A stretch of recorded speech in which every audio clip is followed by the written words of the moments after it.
AJ Styles, you are the New Japan Pro Wrestling IWGP World Heavyweight Champion. Very impressive now, but it won't be so impressive when I finish you August 30th in Hawkesbury, Ontario.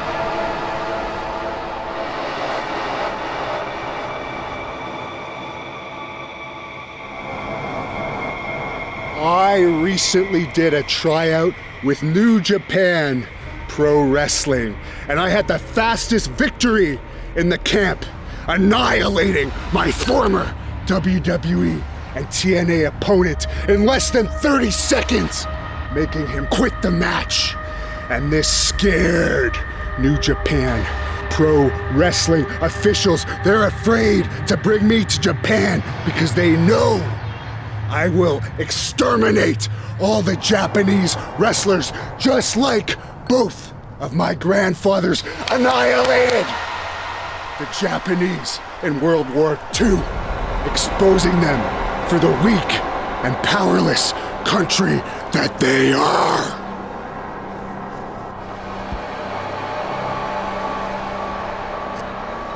AJ Styles already taken out 2 Japanese wrestling legends when I retired Abdullah the Butcher and left him in a wheelchair for the rest of his life. Then I slapped Terry Funk so hard in the ear that I busted his eardrum and left him with permanent hearing loss. AJ Styles, now you're the new phenomenal superstar of Japan, and I'm gonna obliterate you.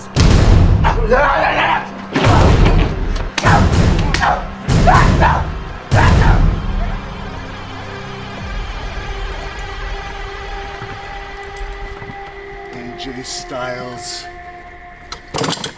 you know, I gotta give you credit. You're not a chicken like the rest of the Japanese wrestlers in New Japan. You were brave enough to face me, Hannibal. But New Japan would not let you put your world title on the line. It's only my Canadian title on the line because they know I can beat you. AJ Styles, I will retain my title in Hawkesbury. I will bash your face in. I will hurt you, AJ Styles. I love violence. I only have one mode. Fast and super fast, violent and ultra violent. And AJ Styles, you are gonna find out exactly what it's like to face Hannibal on August 30th in Hawkesbury.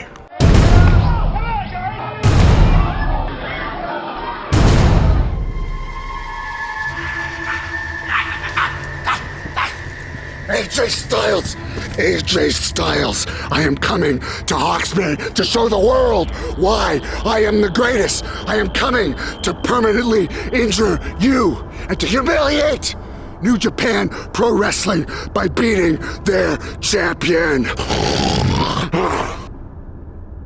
Yeah, I tell you what, this is a huge event, huge match. This is up for a big title, and I tell you, I'm pretty pumped myself, Nick. You can't go wrong here. This is going to be an awesome match. As you can see, the size differences. Hannibal looms across the ring from the much smaller AJ Styles, but AJ is no slouch as he's in phenomenal, no pun intended, conditioning as the two men get ready to lock up, and here they are. Bulls meeting in a way. Bulls in terms of names, in terms of... Oh, just missed. Absolutely. In terms of who they are in pro wrestling, just massive, massive figures in this industry, and we're getting them here at Great North Wrestling and Hannibal Pro TV. Absolutely. You're definitely getting a spoonful of awesomeness tonight. These two are going to give it to you. And they're, oh, missed the lockup. AJ Styles going around the back. He's got him in that, wait a minute. Hannibal, you see the power there. What a power move. Just hip tossed him right over. And you see the power of Hannibal there as he just broke the wrists there. He broke the wrist free of AJ Styles and then was able just to turn him and hip toss him, and he threw him like he was a rag doll, and AJ went to the outside to catch his breath. And I would suggest that we'll see a lot of this. If AJ's going to be successful in this situation, he's going to have to chop that tree down. He's going to recalibrate his strategy. This is going to be a big match for him, so he's got to figure a way to take him down. It's going to be a big opportunity, but he's got to really, really work at it. In New Japan Pro Wrestling, AJ has the advantage of guys that are his size, if not maybe sometimes smaller. He also has the advantage of the Bullet Club, who usually stand in his corner and who at times have helped him to win. Tonight, Zayden Storm, this is AJ Styles by himself against an animal, and I can guarantee you this as he continues to hold on to that headlock. Great skill there by AJ. I can tell you this, that this is not going to be a joke for AJ Styles. Absolutely not. He's coming in with a high head of confidence here. And he's a champion of himself too. You got to give him his credit, you know. And wow, look at the power. And Hannibal colliding, and AJ was writhing in pain after he collided with the Boulder, Colorado mountains. And Hannibal's saying, "Just bring it on." Both men here feeling each other out. They've never met before in a squared circle, and AJ went down hard that time as he just collided with a freight train. Just like he ran into a brick wall. Hannibal stands tall above AJ. This guy's really a powerful guy. AJ better watch his strategy here. Big right hand by Hannibal. He's taking it to him right here.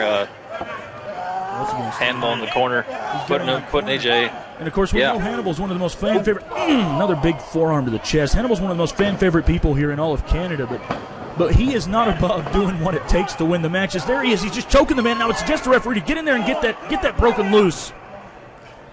Yeah, I don't know. I think Hannibal's trying to teach AJ a lesson here, and he's testing him. He's testing. He's putting him up against a huge competitor here. And Hannibal, AJ better do something. Absolutely. He's continuing to choke the man, and this is not unlike Hannibal, but he needs to break that because the referee will disqualify him. Of course, this is 2 out of 3 falls, and I'm curious.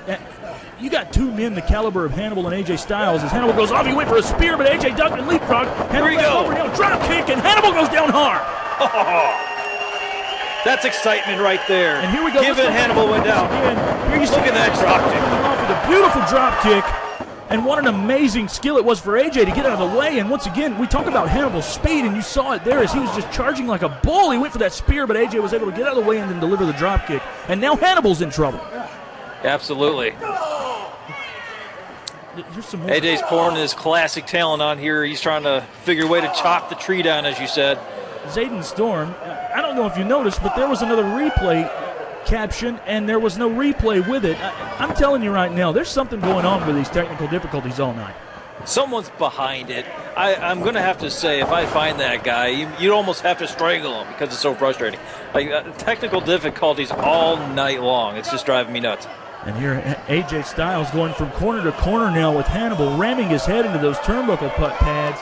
And you know, a lot of people look at these pads as he comes again, and Hannibal blocks it this time. Hannibal with There's a right hammer. And nearly tore AJ's head off, and he's got him in the corner now, stomping away. Oh, AJ's in big trouble here. Hannibal's poured it on pretty good. You got a big old 300-pounder plus guy here just putting it on him like that. Them boots. How big do you think his boot size is? Size 15. Maybe, yeah, at least. Wait a minute, Zayden Storm. Wow! Here comes Hannibal, and he flew, and he just took AJ Styles out. AJ Styles may be finished. Let's look at this again, Zayden. Here you see Hannibal coming off, and there's that speed as he just launches like a missile. High-flying technique coming from Hannibal. 285 at least pounds, just launching himself like a Scud missile out of the ring and onto AJ Styles. And that was frankly unbelievable. I think that's a huge turning point in this match. AJ just took a big shot. I think AJ's in big trouble here. And here, what is Hannibal going to do now? Is he just stomp the face of AJ Styles? Yeah, he's working him now. Now he's getting in the crowd.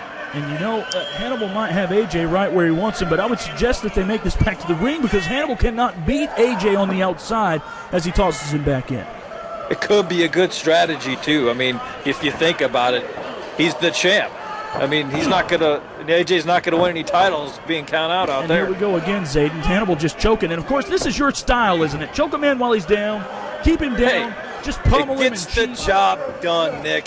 You can't sit there and put this guy down just because he gives a little chokehold. Oh, come on, Zayden. You've got to give me a break. Hey, you going to call this illegal, too? Is this a choke hold? Yes, it's a rear naked choke, and Hannibal has him perfectly. And if the referee would get in there, you could see clearly that his arm is underneath AJ's chin. There's no way around that. Hallucinations again, Nick. Man, you really got to get this checked out. Of course, the referee. This is perfectly legal. In position here. Wait a minute, AJ went to a pinning combination out of that and got a 2 count on Hannibal. But Hannibal's back to his feet, and that's something that you're going to see here. Both men with a tremendous background in MMA. Hannibal goes for a pin. 1. AJ got up at 1. Both men, Zayden, with a tremendous MMA background. Hannibal, probably more noted of the two, with some extreme training and some of the most disciplined martial arts that are out there. And we're going to see all of those skills in effect as AJ Styles is chopping and laying right hands. And there you see just one blow from Hannibal made the difference. Absolutely. Both these athletes are majorly trained, and the endurance on these guys. You can only imagine they've probably been put through so much to endure a match like this. So give it up to both of them.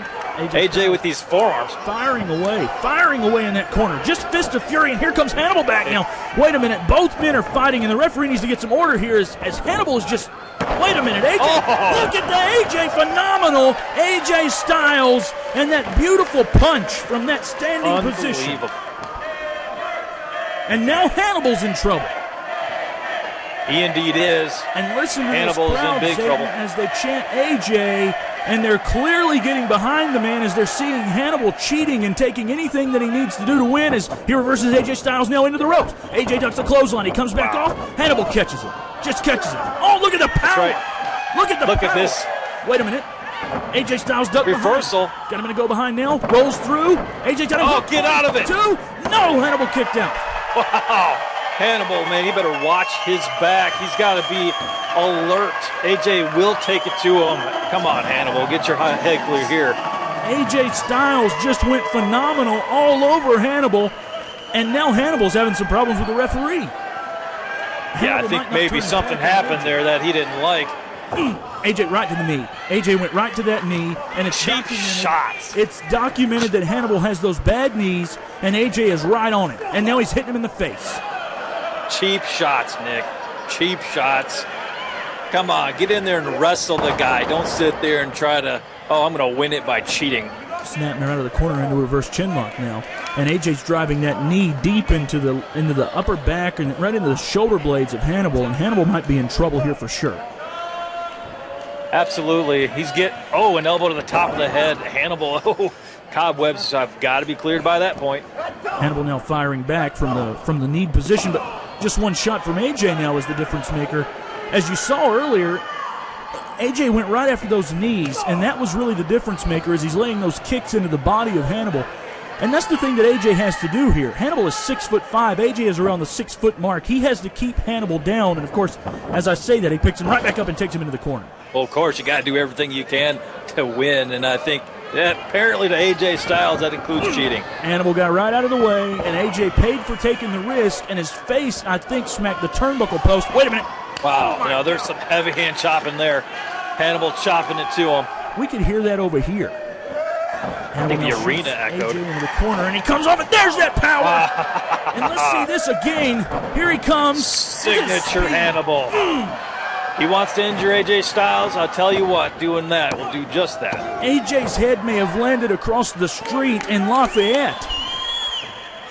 Hannibal, I tell you what, he should have had a 3 count there. Ref count a little slow. Hannibal now, this is a smart tactic by Hannibal. There you saw that clothesline just wrenched back the neck of AJ Styles, and now Hannibal is wrenching in with his headlock on AJ Styles, and AJ is back to in trouble. Zayden Storm, what a match we've had so far. Back and forth, both men just bringing his Hannibal's laying in those forearms right across the chest of AJ Styles.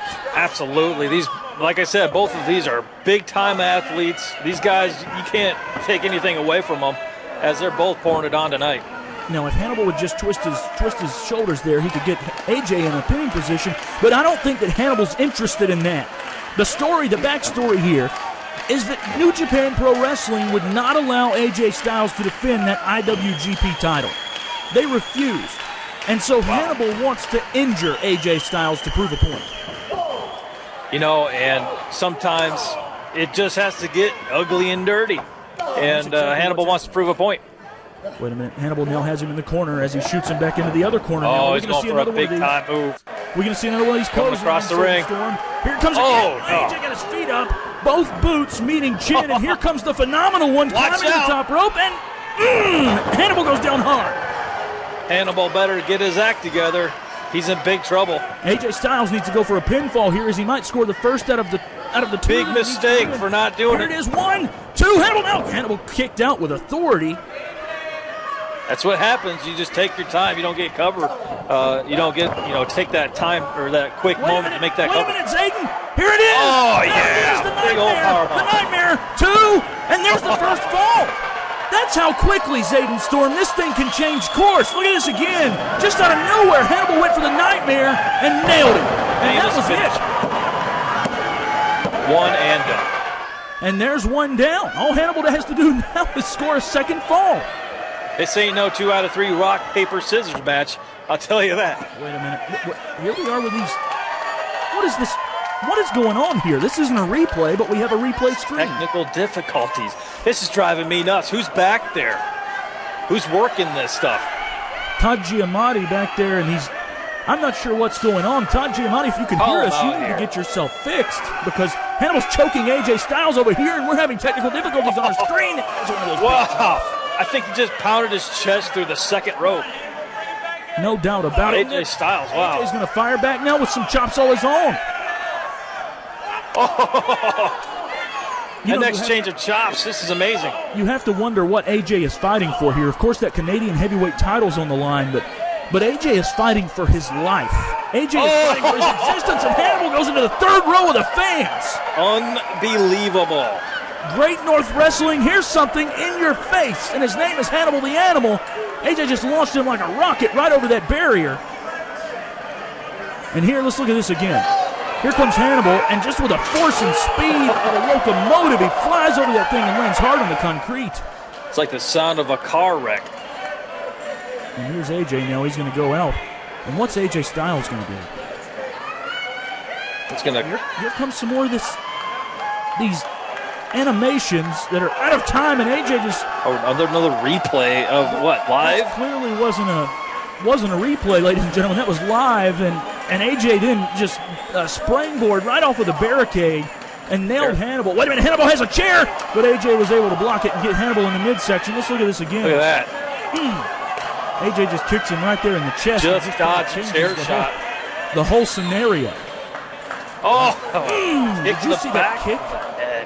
Can you believe the force of that kick? And now what's AJ going to do? He just slings Hannibal right into the barrier and then a right hand. Hannibal said, come on and give me some more. And look at Hannibal coming back. Look at Hannibal. He just said, bring it on. These two are really going at it here. They're definitely tearing each other apart. Oh, Hannibal just rammed AJ Styles' head into the ring post, and he better be careful because the referee may disqualify him for that second fall. And wait a minute. Hannibal's digging for some plunder and continuing to pound AJ at the same time. AJ Styles laying on his back. Just he's trying to recuperate here, but I don't know. Hannibal gave it to him a lot during this match. He's down one fall, so you better recuperate fast, AJ Styles. And what's Hannibal? Hannibal is desperately searching for something over there outside of... Oh, and we found the object of his affection as he just set up a table. This doesn't look good. Grabbing AJ Styles around the side of the ring here. He's setting him up. Putting him on the table. Both of us keep trying to talk here and there, and then our mics will go dead. I don't understand what's going on, but I do understand that AJ Styles is on top of that table, Zayden Storm. And Hannibal, we've known before, will go up to that top rope and do an elbow through a table. And it looks like that's what he's going to do now. That's right. Injuries galore. This is going to definitely put him in the hospital if he lands this. And here he comes. Oh my God, AJ got out of the way. And Hannibal smashed through that table. And this may be curtains for the apocalyptic nightmare. It's definitely a turning tide. Watch this. Wow. That replay shows it all. That has to hurt. AJ Styles needs to get himself together here because he could really take advantage of Hannibal going through that table. And wait a minute. What, we need another replay? What is this? We're replaying live television. Todd Giamatti, if you could please get this situation fixed. We have an audience here on YouTube that's watching this live, and they're not wanting these captions and animations going on during the program. Yeah, I think someone's job's on the line, and I don't know. This is the biggest match in GMW history, and all this technical stuff all night long. I tell you what, I mean, I'm no fan of these fans, but it would drive me nuts. AJ Styles, now you ought to be ashamed of yourself, Zayden Storm. And Hannibal's firing back, and I mean firing back. Yeah, he is. Absolutely. I mean, these fans, I get a look at them, and it makes me wonder if their birth certificates is an apology letter from the contraceptive factory. Oh, my goodness gracious. These are the greatest fans in Canada here in Hawkesbury, Ontario, and you should be ashamed of yourself, sir, for even making a representation of anything less. As AJ Styles just super kicked Hannibal. Well, he's stunned. Hannibal is still on his feet, though. Can you believe that Hannibal took all of that to the face and didn't even go down? Wait a minute. This guy's an unbelievable athlete. Oh, there's a... And the phenomenal AJ Styles was able to land, and what's he going to see here? What are we going to see here? AJ goes up, and there's that phenomenal forearm again, and Hannibal then went down hard. And all AJ has to do is cover him because this thing is over. He's taking his time. It's too much time. He ain't going to get a 3 count if he keeps on wasting it. I think that AJ Styles has the same thing in mind that all of us have. Wait a minute. No, he's going to find his carry here. And what's he going to go for? Spins it around, drops him right across that knee. Neck-breaking knee drop. The Phenom Breaker, 1, 2, and Hannibal kicked out. Kicks Can you out. believe it? I sure do. Hannibal is definitely a phenomenal athlete, and you're going to have to do a lot to this guy just to keep him on his back. AJ Styles has to do a lot more just to do that. Zayden What's Storm, this? he's going for the Styles Clash. AJ Styles going, but That's some trouble. Hannibal pushes him back into the corner, driving some shoulders now into the corner and hitting him hard. I mean, just spearing him into that corner. And here comes belly-to-belly throw up and over, and AJ Styles landed almost on the back of his head. Look at this again, Zayden. Like a rag doll, he goes over his head. AJ takes a huge hit. Wait a minute, Hannibal back up to the second rope now. Are we going to see this elbow? We've seen it before, and he connected. Now this is over. AJ is done. finished. 1, 2, and it's done. No. It's just a 2 And count. now we're back to a replay. And this isn't a replay. I'm so confused right now, Nick. I'm thinking, okay, we're going to watch a replay of some amazing event, portion of the match, and then it's not even a replay. I mean, it's like the replay happened 10 minutes ago, and now the replay screen. I'm surprised I'm not seeing Dan Severn. Oh, give me a break, Dan Severn. This again? Nick, come on, get your cobwebs cleaned. Wait a minute. Hannibal now hooking AJ, and Hannibal's climbing the second rope. What are we going to see here? Maybe a superplex from the second it's looking rope. that way. But AJ's holding on tight. He's not going to let Hannibal get him up and over. This is Hannibal a dangerous. wants Wait it. a minute. Hannibal's up on the very top rope here, He is Zayden this. Storm. This is a dangerous position, and Hannibal came down face first. Hannibal came down face first, and now AJ has him hooked. And What's are he we gonna doing? see here? Oh, jeez! A version of a brain buster. 1, 2. Hannibal kicked out. You can't keep this guy down. Hannibal kicked out of that. It's going to take a Styles I'm Clash. shocked. What an amazing match, Nick. Both of these guys are pouring it out. I'm Blood, nearly guts, and tears. Nearly speechless by the action, Zayden Storm. I cannot believe it. Hannibal continuing to somehow fire back. There is no putting Hannibal down at all. It's like a David versus Goliath match. These two are pretty evenly matched so far throughout the whole event. Just one fall is separating them both. Oh, AJ with an enziguri, and Hannibal went down this time. He's in trouble. AJ better capitalize. All he may do is just go over and cover him, hook a leg and cover him. But wait a minute, AJ's going to the top rope. It is trying to make sure he stays down. Wait a minute. Are we going to see? Are we going to see the 450? This is what I think it is. AJ Styles perched. A frog No, he went splash for a fist. frog splash and just completely Hannibal got out of the way. And I really cannot believe what I'm seeing here. Every time AJ hits Hannibal with a big move, look here again. As AJ's going up, it looks like he has Hannibal right where he wants him, Zayden Storm. And he goes, look at how much air AJ got underneath this frog splash. Wow. It was like an infinity amount of time. as Hannibal had enough time to recuperate to get out of the way. Now, of course, AJ Styles in trouble, but there you see Hannibal has been beaten from pillar to post so far, taking some of the big moves, and he still kicks out somehow. Yeah. Now he's putting the boots to AJ Styles here. And I'm not sure what we're going to see next. I mean, what can we see next? Both of these men have hit each other with everything. Wait a minute, Zayden Storm. Hannibal's going for the nightmare again. This is done. He's got him up. AJ floats over. He's over his shoulder. AJ, now with these strikes. Flurry. Oh, big clothesline. Took the monster down. He just chopped that tree right down right there with that clothesline, and now both men are down. Hannibal better wake himself up out of this mess. He's in big trouble still, given he hasn't been pinned out yet, but both men are definitely down here. We've seen Hannibal hit with everything that AJ Styles can except the Styles Clash. What does AJ Styles have to do just to score one pinfall against the monster? Get the kitchen sink, man.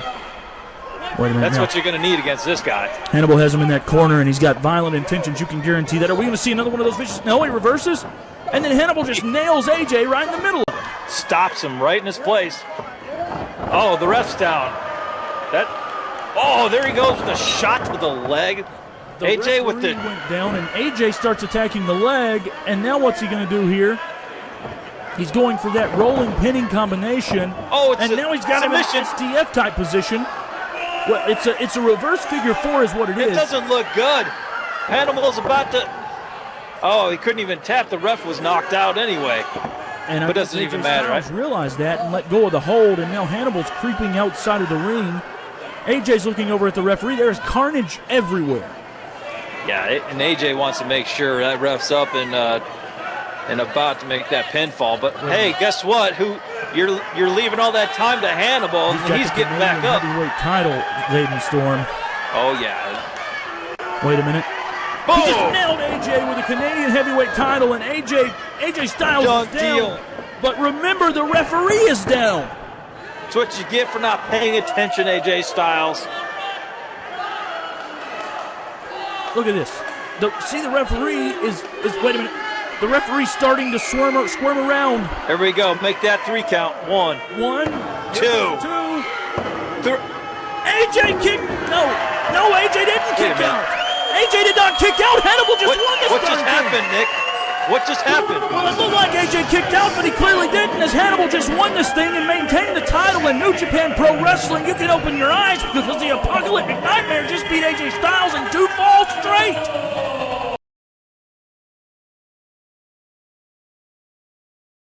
The main highlights on the 23rd is a match between Hannibal taking on the living legend, Abdullah the Butcher. Go ahead and sign the contract.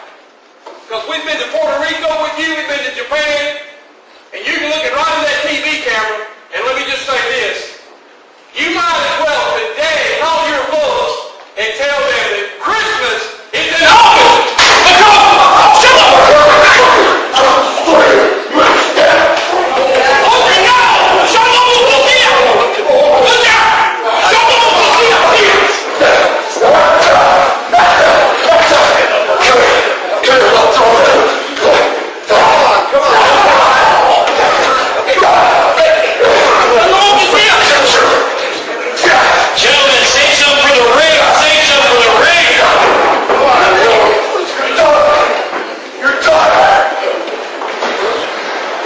One thing. Anyone see this match on the 23rd? That'll be it! There will be no more Abdullah after the 23rd! Do you understand me? That will be it! He's finished!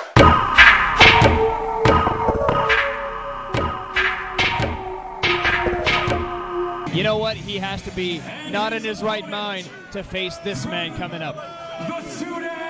His opponent debuted in a professional wrestling ring in 1958. Unbelievable. Oh no, and Nicholson has attacked him outside of the ring. Unbelievable. Choking away. Abdullah the Butcher is 70 years old. Former champion in Big Japan Pro Wrestling as well as many other promotions. Look at this. stabbing away with that trademark fork of Abdullah's. There's another shot. Devin Nicholson. This is going to be a bloodfest. Looking to draw blood early. Going to town with that fork. You know what? That forehead of Abdullah is so thin in terms of skin. The blood just gushes out as you give it a little snap on the finger. Unbelievable. You know, we There may be seeing another legendary feud in the making here for Abdullah the Butcher. Feuding with such people as like Bruiser Brody, Carlos Colon, Cactus Jack, Severn, the original Sheik. Unbelievable. Just to name a few. A legend, a living legend. But these guys have gone from continent to continent, spilling each other's blood. And look at this, Nicholson, Hannibal, rather, still working away on that head of Abdullah the Butcher. Unbelievable. It's the truth. Absolutely, I agree. Oh man, we've seen this guy many times here. I can't believe that Dan is the referee. What a shocker. You know, Bret Hart's not here, but at least we got Wild Dangerous Dan. You know what, and I just can't believe who Guy came out with Abdullah the Butcher. It's the legend himself, Guy Soriol. That's right, man. Tonight's a representation of all legends in the wrestling business. Being attacked right both now by local and Hannibal. international. And look at this. As you said, headbutt to Guy Soriol.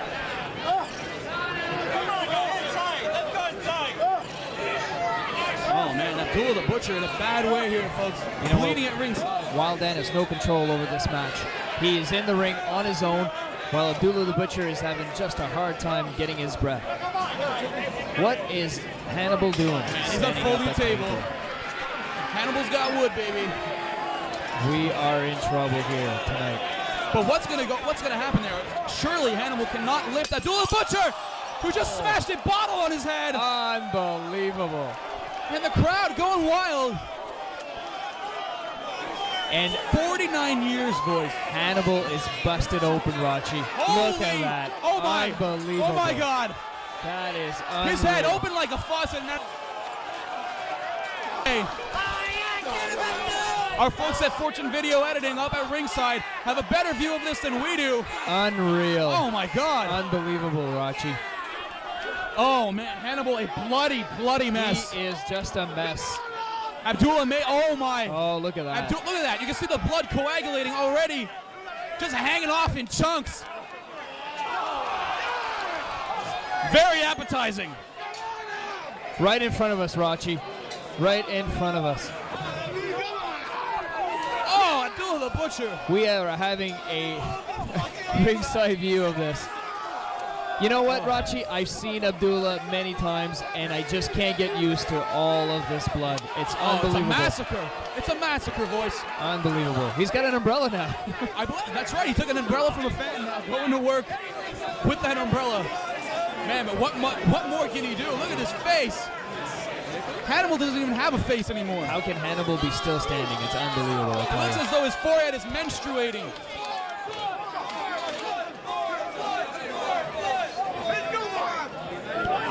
Wow, look at this. Still stabbing away Abdullah the Butcher. Is this show sponsored by Tampax or what, Rachi? Man, they're certainly needed. Oh, man. Oh, now Hannibal attempting to fight back, unloading with those right hands. Oh, big chop to big Abdullah chop. the Butcher. But Abdullah with the block, now stabbing once again at the forehead. Devin Hannibal Nicholson. You know what? It's very surprising to me to see an opponent of Abdullah bleeding more than Abdullah. Oh, man. On the ring steps right there. Oh, man. Abdullah the Butcher. Wild Dan has no control over this match. There's nothing he can do as a referee. 49 years and still as much of a monster as he ever was. Maybe even more so now. You know, Abdullah the Butcher, 70 years old, stated that he'll never give up wrestling and he'll probably die in the ring. He actually stated that. Absolutely. That's insane. He still has the passion at 70 years old, and he says he will. Oh no, in the ring. taking a bag of powder. And now Hannibal.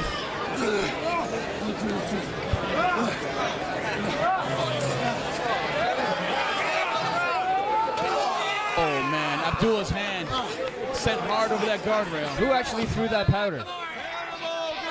Was that the legend himself? I don't know. Unbelievable. From this vantage point, we can't really see. All I know is the powder was thrown. This is just The referee chaos. This blinded. is mayhem. Hannibal, a bloody mess. He is just. Sent into the guardrails. Oh no. And into the crowd. Here we go. Unbelievable mess. Oh, he man. is just a mess. This is unbelievable.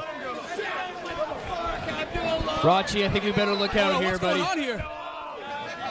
Wild Dan. Wild Dan is Attacking Guy Sorial at ringside. with the ring steps. Here goes the umbrella again. Oh, man. Oh, my God. It's an all-out fight. It's an all fight. We're in the crowd right now, Rachi. Hannibal is in the crowd. Oh, Abdullah with a big chop. And Hannibal bleeding over here by near us. Here comes Abdullah. Wild Here comes Dangerous Man still Abdullah. attacking Guy Sorial. Let him through, people. Let him through. A legendary age-old feud. Somebody's got to go unhinge those Somebody's got to barriers. bring Abdullah in here. Still wants a piece of Hannibal. Here comes Hannibal after Abdullah. Oh, man, Hannibal now opening up on the forehead of Abdullah. Abdullah with the block. Abdullah is relentless. Go into the laceration on the head of Devin. He is using that umbrella. Oh, just hit him with the umbrella. Unbelievable. You know, it was raining outside earlier. It's raining in here, but it's no water. That's right. It's raining a different color. It's not chocolate rain either.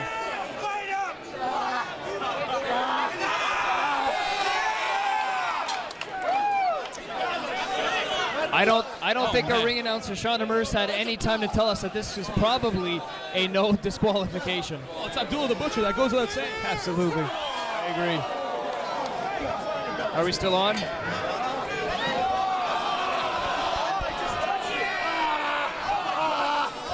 Now look at this, still stabbing away on the forehead of Hannibal. What is going on? Man, you know, you can't even really technically call this stuff. It's just stab.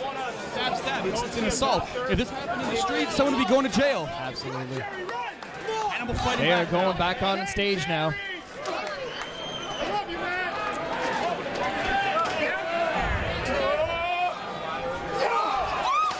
Oh. See what happened there. I heard a big thud. We got a sea of fans in front of us. He just crushed Hannibal's throat right on that rope, right on that ring. Oh man, he's hitting him with. It's a beer can Choking to away on Abdullah's the head. Butcher. Look at the blood on the arm of the Butcher, and none of it is his. Unbelievable. It is all Hannibal's. Oh, Oh, it's stabbing away. Stabbing away. Best display I have ever seen in my life. Unbelievable. And I love it.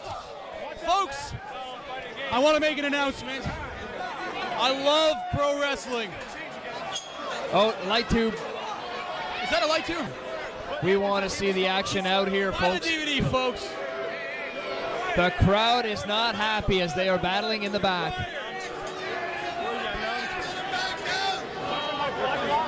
What is going on?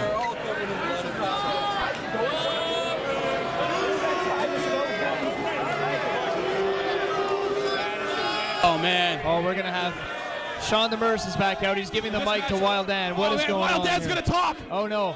Listen up. He's not? Referee Dangerous Dan has disqualified both wrestlers. The vote is a no contest.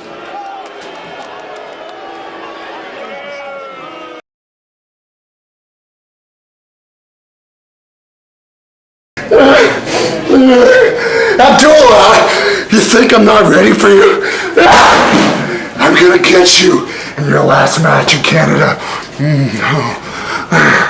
April 4th, Abdullah. I'm ready for you in Montreal at the NDR Center. Your time is gonna come, whether you want to retire this time or not. I'm gonna finish you off forever. Hello, ladies and gentlemen. Stephen Mantis here, and we are at the NDR Center, a turnaway crowd here in Montreal for Abdullah the Butcher's Montreal retirement match, as he is just nailed with a chair multiple times by Hannibal, who was probably Abdullah the Butcher's last feud of his professional wrestling career. And that feud carried on into both of these men's real personal lives. Of course, after Hannibal found out that he had contracted hepatitis C from Abdullah the Butcher, who probably should have retired years before this match in Montreal took place. as we see Hannibal just hit Abdullah with the ring bell and now has a chair. Big shot to the back of Abdullah with a chair and another one right to the skull. And another one to the skull, and Hannibal just choking Abdullah the Butcher right now. Nailing him right in the nose with some hard right hands that are heavily taped up, probably to increase the power of the blows to Abdullah the Butcher, who of course later went on to be inducted into the WWE Hall of Fame. Abdullah the Butcher trying to escape the clutches of Hannibal now, but he's not fast enough as Hannibal takes him and rams his head into those steel barricades. Hannibal choking Abdullah the Butcher now. This could be a very short match for Abdullah if it ever makes its way into the ring. As we see a chop now by Hannibal to Abdullah the Butcher and some hard kicks. The cameraman trying to keep his distance from the action. This is hard-hitting action here between these two men. They do not like each other whatsoever. Very rowdy crowd also tonight here in Montreal. Headbutt now to Abdullah the Butcher, who's still trying to escape Hannibal. Hannibal grabs another chair, gets Abdullah right in the head with it, and continues the flurry of blows to the face of Abdullah the Butcher, choking Abdullah, nailing him with some hard hits right to the face.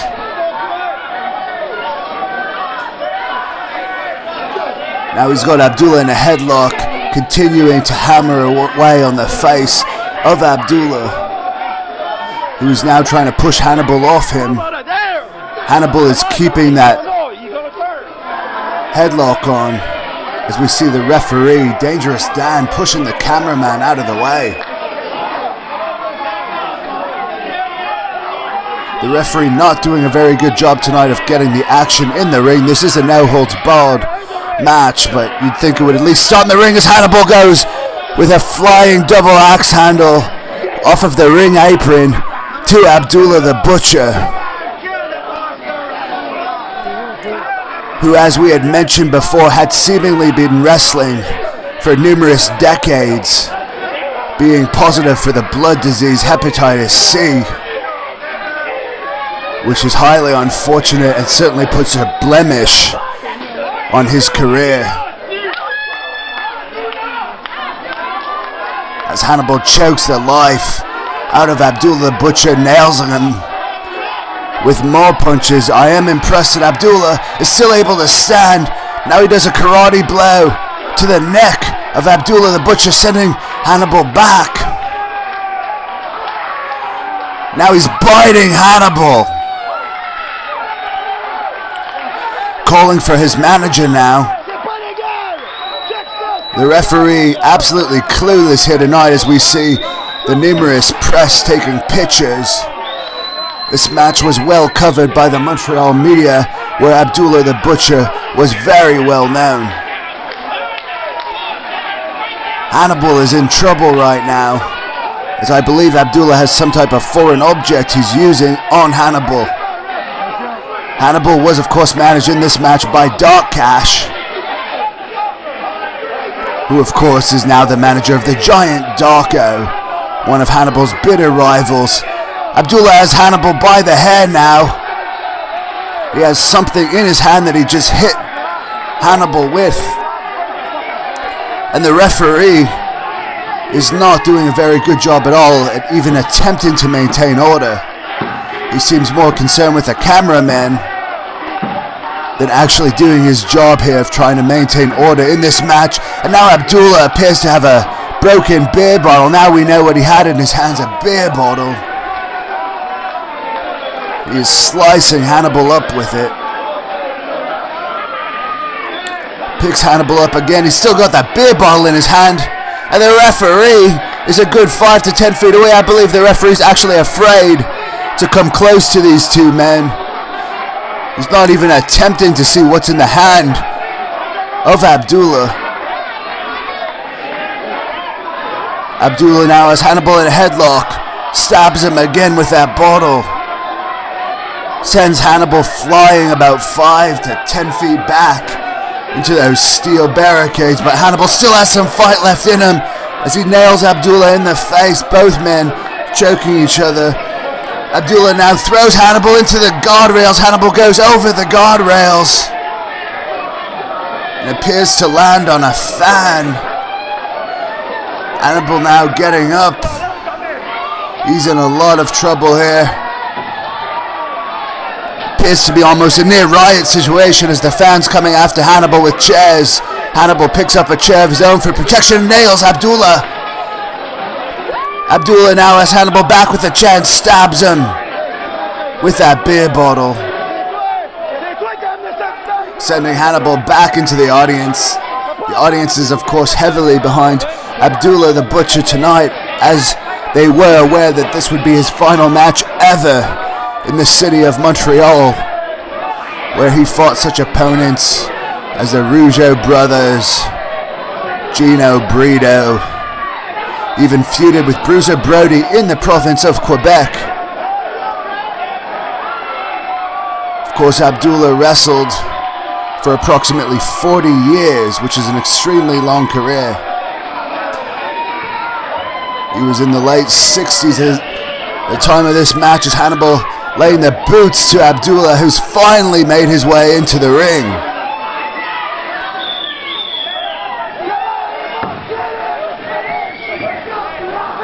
This could be the first pinfall attempt we've seen tonight. Now it appears Hannibal just choking Abdullah. Now he's going after Abdullah's manager. Holding a fist up, says he's going to strike the manager here. The manager begging for mercy. The referee trying to tell Hannibal to make his way back into the ring, which Hannibal finally is doing. More boots right to the head of Abdullah, and some forearm clubs to the back. Of course, Hannibal, known for his forearm shots, who looks absolutely insane right now, does Hannibal. Now he's got Abdullah by the throat, but Abdullah has that fork now. Nails Hannibal in the head with a fork. And again, the referee not doing absolutely anything at all to even try and get this fork out of the hand of Abdullah, who I believe the fork was passed by his manager. Hannibal now getting back up. Double axe handle right to the back of the head of Abdullah, who is now given something else to the manager. Abdullah just spitting blood everywhere, which is completely disgusting. Nails Hannibal again with that fork. Another hit with the fork. Now it appears the referee finally trying to stop Abdullah from using that fork. Hannibal just nails Abdullah right in the face 3 times, and Abdullah has hit the canvas. Hannibal now pushing Abdullah into the middle of the ring. Could this be his big elbow drop? There he is perched on the ropes, flying elbow by Hannibal. Pinning Abdullah now, 1, 2, 3. Hannibal has won this match. Hannibal has defeated Abdullah the Butcher in his Montreal retirement match. Of course, this was not the first time Hannibal has defeated Abdullah. Certainly one of the few men who can say they have pinned Abdullah the Butcher. Here's the official word from the ring announcer. Your winner, Hannibal.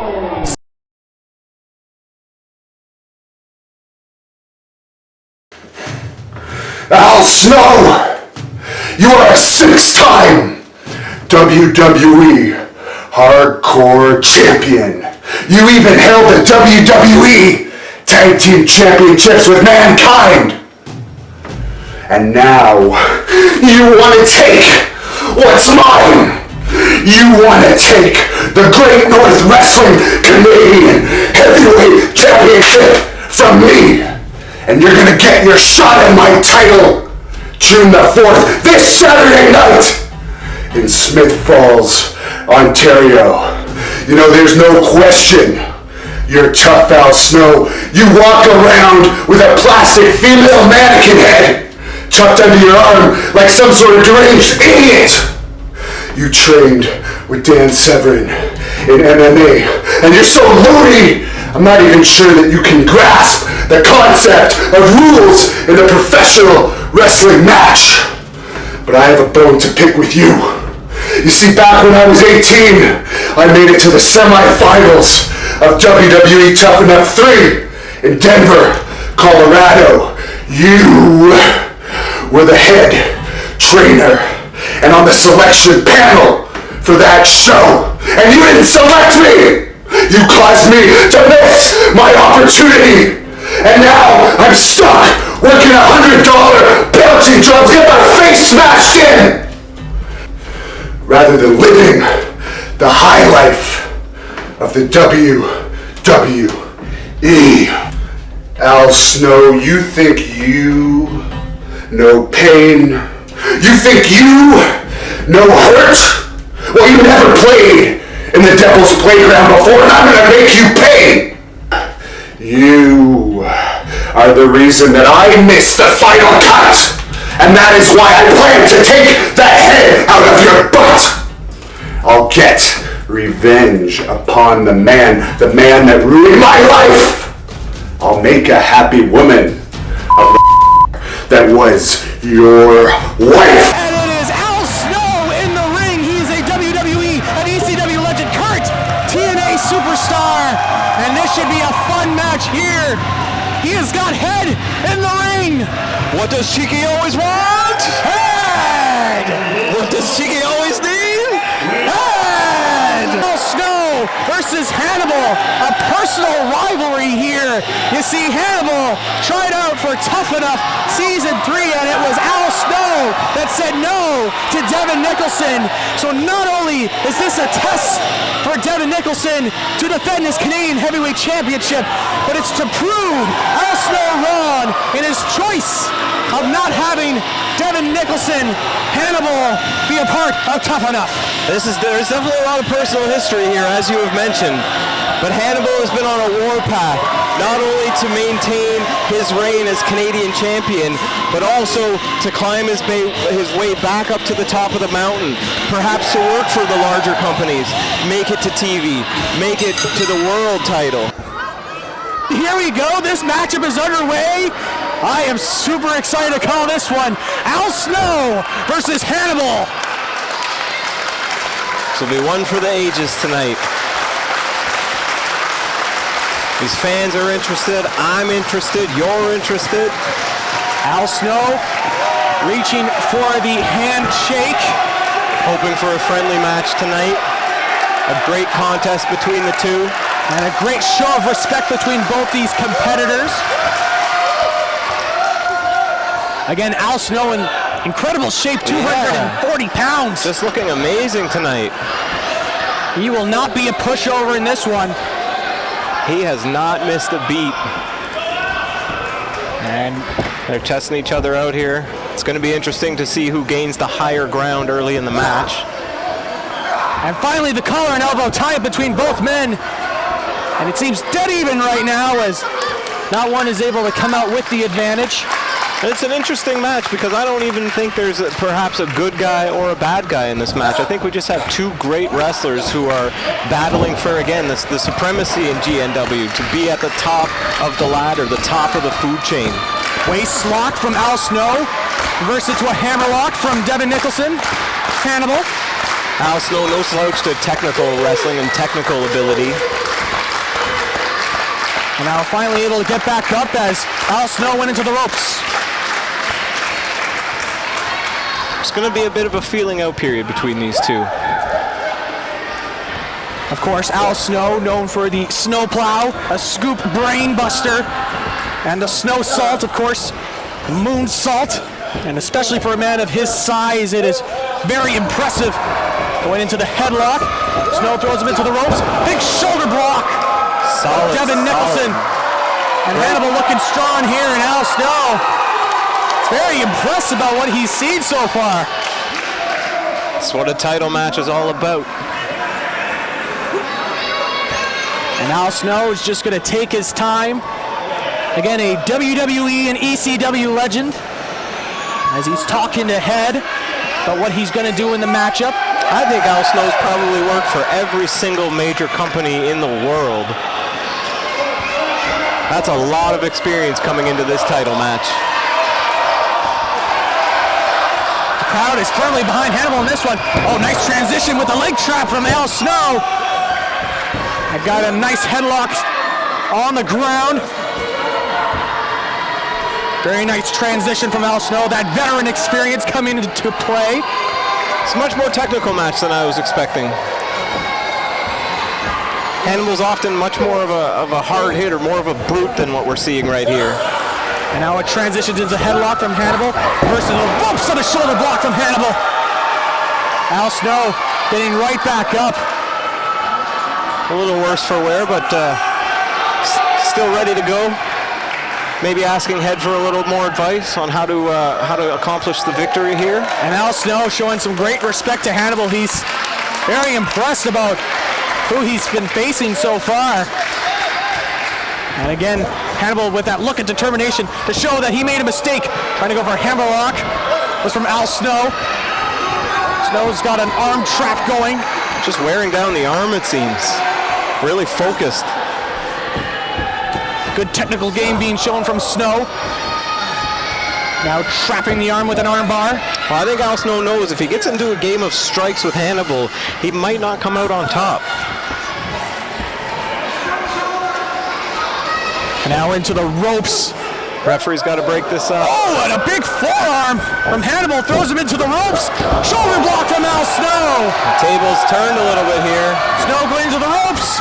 Trying to do something here, but an arm drag from Hannibal. Look at that. And Al Snow again reeling. Referee checking. I don't think Al Snow's given up yet, not quite. And we've got a good one here. We're seeing a much more technical game than what we were expecting. It's impressive. The fans are on the side of both of these great athletes tonight. Another show of respect. And Snow is just trying to catch his breath, keep up with Hannibal. Both men have gotten the upper hand on each other here. It's really hard to see who's going to win or hard to predict who could come out on top of this match. Who do you think is going to walk out with the title? It is an even strength match. I'm not sure. It looks like Snow and Hannibal going for a test of strength, but nice transition from Snow into the back elbows. And a shoulder block right into the shoulder. Really, really focusing on that arm, pulling out that arm drag. That's how you tear the arm right out of the socket. And that is that veteran experience from Al Snow. He's trained a bunch of superstars and is still involved in wrestling, obviously. Being involved with TNA. He's going to be on their Slammiversary pay-per-view. And so a good chance for Al Snow to warm up and, hey, maybe bring a title with them over to TNA. Wouldn't that be interesting if we saw the GNW belt on TNA television? Body slam from Hannibal, and another one, this time with more of a scoop on it. Really emphasizing the slam at the end. What a scoop slam again. Nailing Al Snow with those scoop slams, and Al Snow is frustrated, you can tell. Snow is very frustrated, so much so he has knocked the top turnbuckle. That could come back to bite him. That turnbuckle's there for a reason. You don't want it to be misaligned. Snow is starting to lose his temper here. He needs to keep his cool. This is for a title. He may have underestimated his opponent in Hannibal. Also, yeah, he needs to remember, this is for a belt. You have to focus. You can't lose your cool in this kind of situation. Now going in, trying to go for the collar and elbow tie-up, but Snow able to reverse it. Nice takedown there from Snow. Going in for the leg. Doing a nice little reversal into the crossface. A nice crossface, transferring into the headlock. Showing some really good agility and speed here tonight. The technical work by both these men have been fantastic. And Al Snow, again, no pushover. 51 years old, but probably in the best shape of his career. I have to agree with that, and that's odd because I don't agree with anything you say. Maybe we agree on something for once. Into the ropes, throws him into the ropes is Hannibal. Snow takes a drop kick and gets out of the ring. Oh, what's this all here? the way to the outside. Al Snow reeling a little bit here. Snow is very upset. Ouch. He is just hitting everything in sight. He was not expecting this sort of competition from Hannibal. Might have take a fine here if he starts damaging the equipment, damaging ringside. Oh, what's this? He's just thrown the stairs out of the way.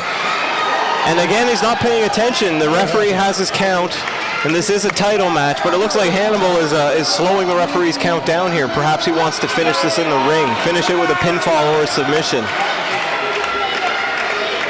That's the type of champ Hannibal has been.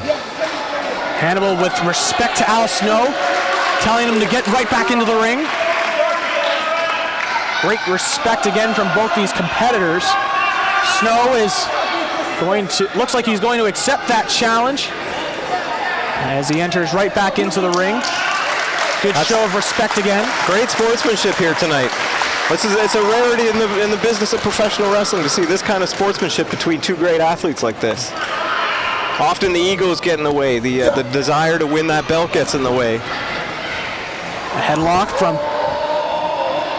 Hannibal, gets thrown in the ropes, ducks over the leapfrog. Oh, and now Hannibal gets knocked out of the ring. Hannibal to the outside. It's been a great back and forth experience tonight. Both men are equally matched here. And the it could be anyone's match the up referee here. on the count, but again, wait. It looks like Al Snow's stopping the count again, wants to settle the match in the ring with the pinfall or the submission. And now Snow telling Hannibal to get into the ring. Here we go. And the crowd is into it. Oh! Snow with a kick to the gut. And now shots to the back. Throws him into the ropes. And a big clothesline to Hannibal. Little dirty deed there. The tides have turned. Throws his head into the top turnbuckle. Big body shots into the corner from Al Snow. And Snow has changed the momentum. Al Snow, he knows now. He's just chasing that title. And Snow, a big shot to the face. Oh my Lord! Big punch to the face. Was that a tooth that flew? That would not surprise me in the least. Respecting the referee, it seems, somewhat. Another big shot there. Winding up. Referee not seeing it. That might have been a closed fist. Another big shot to the face of Hannibal. And now another takedown going in for the pin. One. And a 1 count. Going for the pin again. 1. And another 1 count. Snow, big kick to the chest of Hannibal. Showing some aggression. Shots. Some real aggression now. What a matchup this is. Another shot to the face from Al Snow. Big knee drop. It's what you got to do to win a belt like this. You have to wear the man down. Make sure he can't kick out of that 3 count. This is, of course, one of the co-main events of the evening. And it has lived up to the hype so far. Suplex from Al Snow. Top of his head. Here we go. Going for the pin. 1, 2. And Hannibal is able to kick out at 2. I thought he had it there. Really deep cover, full body weight. I thought that was going to be it. Very nice suplex from Al Snow. And Hannibal here is definitely a little worse for wear, really showing the effects of the beatdown of the last few minutes of this match. Al Snow's got a great chance here to walk away as the champ, walk away with that belt. Big shots to the gut from Hannibal, trying to get himself back into the matchup. Oh, but a big kick to the gut from Al Snow. He's making sure that he's going to win this match, not letting Hannibal get an ounce in. Big shot to the back again from Al Snow. Oh, and he is just targeting every part of the body, targeting the legs of Hannibal. Just dismantling Hannibal. If he becomes champion, I would be worried about having to face him once I win that Battle Royal later tonight. He's proving to be quite the opponent. Oh, a big shot to the gut and a big forearm from Al Snow. Just controlling the Canadian champion. Big shot again. Another one from Hannibal. Hannibal going in again. Big chop in the corner. Another big chop to Al Snow. Oh, and Snow's not liking that with that face rake. That's that veteran experience. You do what you can. Al Snow knows what he has to do to stay in control of this match. And again, he's going to walk out with that Canadian championship, it looks like. Certainly the momentum looks that way. That veteran experience of Al Snow really has been a factor in this one. And here comes Al Snow, and a big backbreaker. Solid backbreaker. Really just wearing down the champ. Here we go. 2 and the 3. And Hannibal's able to kick out at 2. We only got 2. The ref has been in great position for this match. Again, everything on the line here with the title. Everyone has to be on their best game. Wow, what a matchup we have going on so far.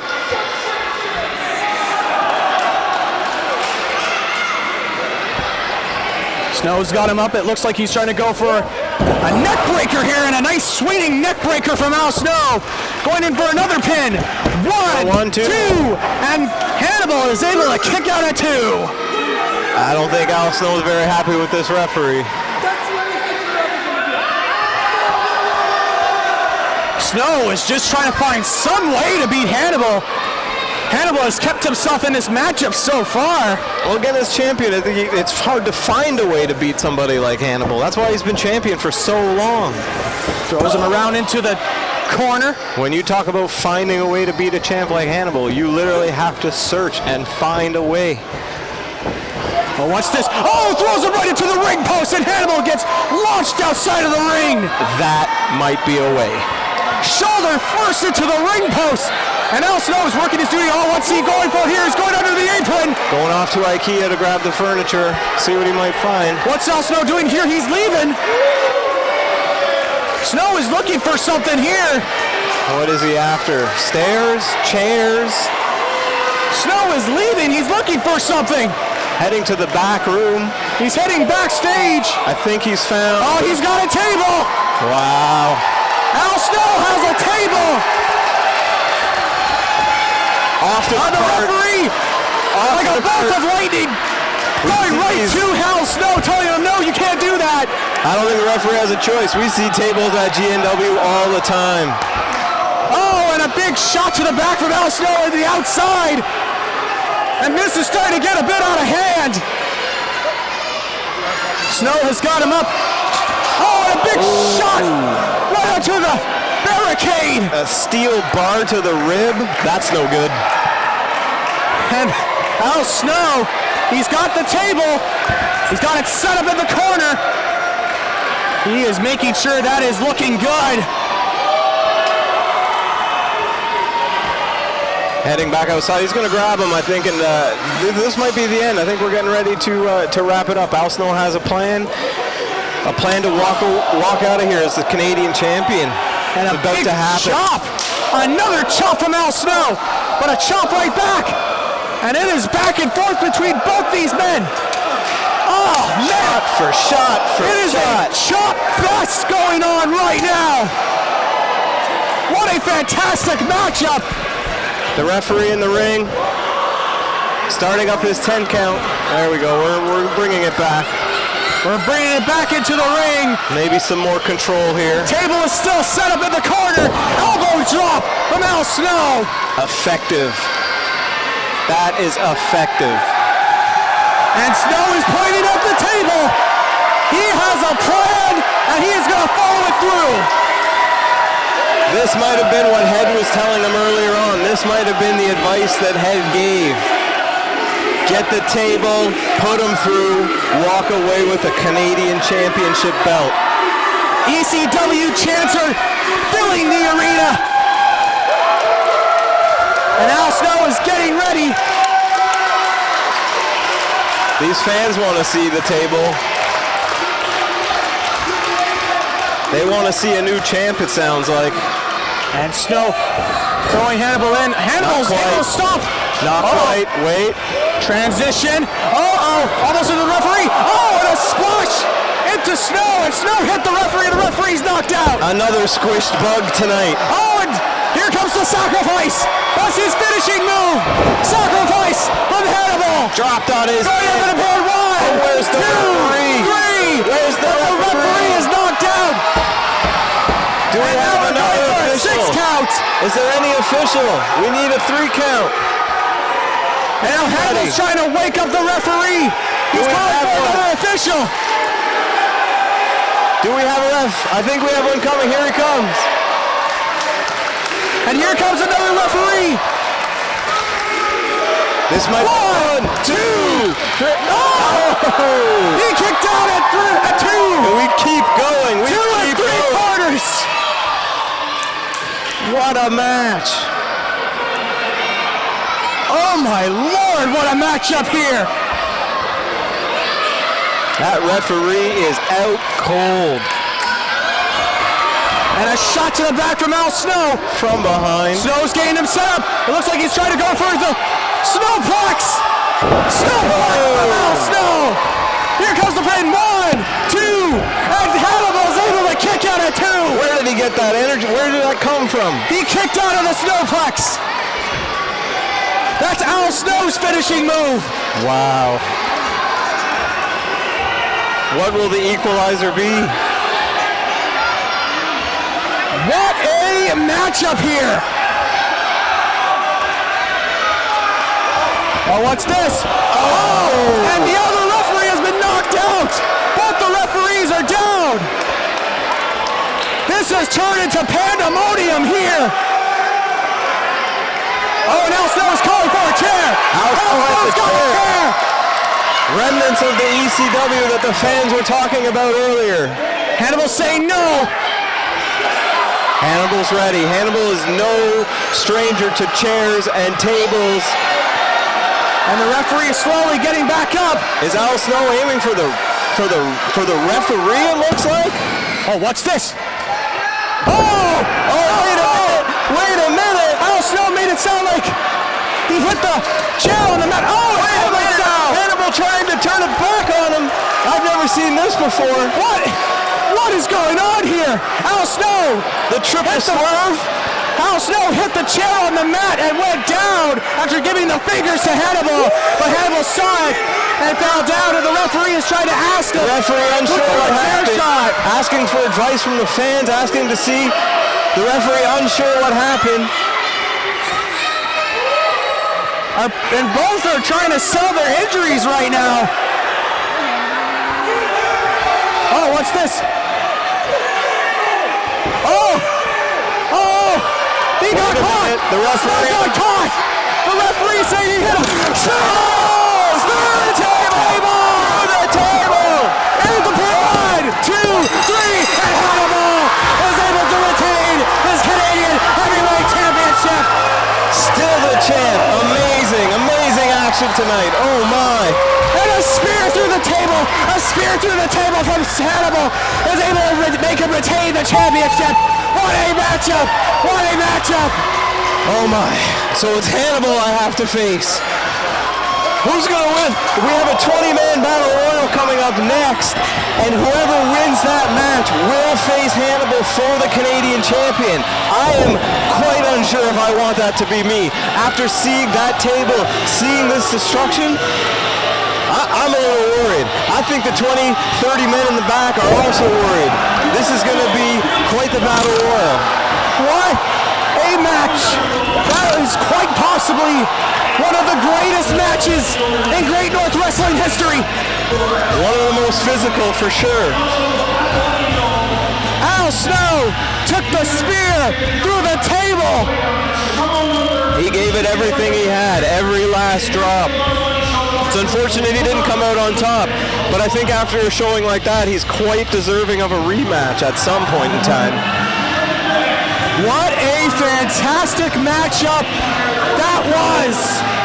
Al Snow and Hannibal having one of the greatest matches in Great North Wrestling history.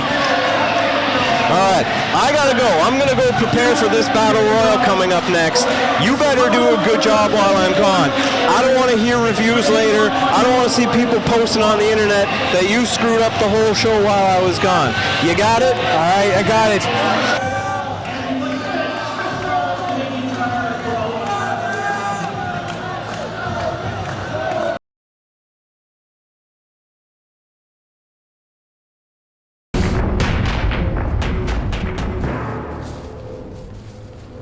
My name is Hannibal the Animal, and I am the Great North Wrestling Canadian Heavyweight Champion, Dan the Beast Severn. On February 28, 2015, at the Robert Hartley Arena in Hawkesbury, Ontario, you are going to be challenging me for this title. It's not gonna be an easy match, Mr. Severn. It's gonna be a very tough match. How tough, you ask? Why don't you ask AJ Styles, the last challenger for my title? His career is in a place like this right now. After wrestling me, I beat him so badly that he ran away. He took his New Japan Pro Wrestling title and ran out of the ring like a coward, like a chicken, like a pussy. Mr. Severn, I know those words do not describe you. You've beaten Ken Shamrock. You're a veteran of over 130 professional MMA fights. You're a tough guy, but you're not tougher than me. You have not faced anyone like me. In February 28th in Hawkesbury, Ontario, it is going to be a massacre. That tonight, to me, is probably the biggest match in Hannibal's career, in Canada's history, and in all of professional wrestling for Great North Wrestling. That man right there is going to be putting that title, the Canadian Heavyweight Championship, on the line against one of the most legitimate competitors that he's ever stepped in the ring with. The mood here is different than any other night probably in my entire career with Great North Wrestling. The mood here is one of intensity, and there is a presence. It's a tangible presence, and there are a lot of questions that are written across this guy's mind, and I know all throughout this vast audience's minds, of what exactly is going to happen here. Here you have Hannibal, the taller of the two. Got a longer reach, maybe a little quicker. But on the other end, you got Dan the Beast Severn. Got a lower base, a legend in wrestling, a legend in MMA, a legend in the UFC, as both men squaring off like two old Western cowboys shooting at the half. And here we go as they lock up, and there you see shoulder after shoulder into each other's chest, just trying to vouch for position here. And who's going to win this exchange as Hannibal pushes Dan the Beast Severn right off into the corner and screams, "Who's the man?" And Canada lights up with life again. Doesn't Hannibal look to be in great shape? You can see he's gaining here. He's getting bigger than he's ever been. And here we go back to these shoulders again, trying to shoot the position to see who would get the better of the two. And Hannibal there clearly overpowering Dan Severn. And there you see bewilderment written across the face of the Beast. And of course Hannibal is on his game for sure. Dan says he'll give him one. Hannibal says, "You don't have to give me one, I'm going to take it." And that's the attitude that both of these men have. They're not going to give anything. They're going to take. Back into the collar and elbow. Dan the Beast Severn goes around to a go-behind now in a waist lock. And Hannibal trying to break free of that position. As he does so, and Hannibal reverses around into a waist lock all his own. And here you go, Dan the Beast trying to break the hold. It's going to be interesting to watch both men fill each other out here, trying to determine the best approach. There you see Hannibal trying to maintain it as he's going for a single leg here. But Dan the Beast is grabbing. Dan's going for a single leg, back over into a front chancery, and now both men just vouching for position as they're shooting. They're shooting now for the best position that they can get as Dan uses his leverage there to push Hannibal back in a corner and a clean break. Quite interesting, I must say. All the stuff that's been said leading up to this moment, and then a clean break over in the corner. I half expected Dan the Beast to knock some teeth out of Hannibal's face. Dan admonishing the referee for something. Now Hannibal goes down. He went low. I thought he was going to take him off his feet, but we're back into the waist lock, and Hannibal rolls him over now. He's got him down to the mat, takes him around into a front chancery, and Dan was able to reverse, and he's got him in a hammer lock. Both men, once again, not quite knowing what to expect from the other, and then going back to work on that arm. And then if you see here, just that extra little bit as he pushes all of his weight down across the face of Hannibal. And of course, you know, Dan the Beast Severn knows that Hannibal's not going to submit in this position. The entire idea here is to humiliate Hannibal, to take him out of his game, to show him, well, yeah, you know, you're not going to be able to take me off my game. But Hannibal was able to roll out of that and then take him around and back into an armbar of all his own. And Hannibal's really reaching down there on that shoulder and elbow, right in that joint. Dan Severn in some trouble, but Dan was able to take him over. And Hannibal hit his head hard, if you notice, right there on the canvas, and Dan takes him around into a headlock. And the Beast is being a beast. I'm curious to see if that headlock is going to have any effect on where Hannibal hit his head on that canvas. It clearly looks disoriented here. And this is such a unique match to call from Hannibal. And pardon me if I seem out of my game, but I've never quite seen anything like this. As Hannibal, you know, wait a minute. There's the Hannibal we know. Lighting Dan the Beast Severn up from the gill. Wait a minute, Hannibal now going to shoot Dan in. Dan coming off the rope. Big clothesline, nearly tore the head off of the Beast Severn. Hannibal down into a cover. 1, 2, and no. Dan Severn kicked out.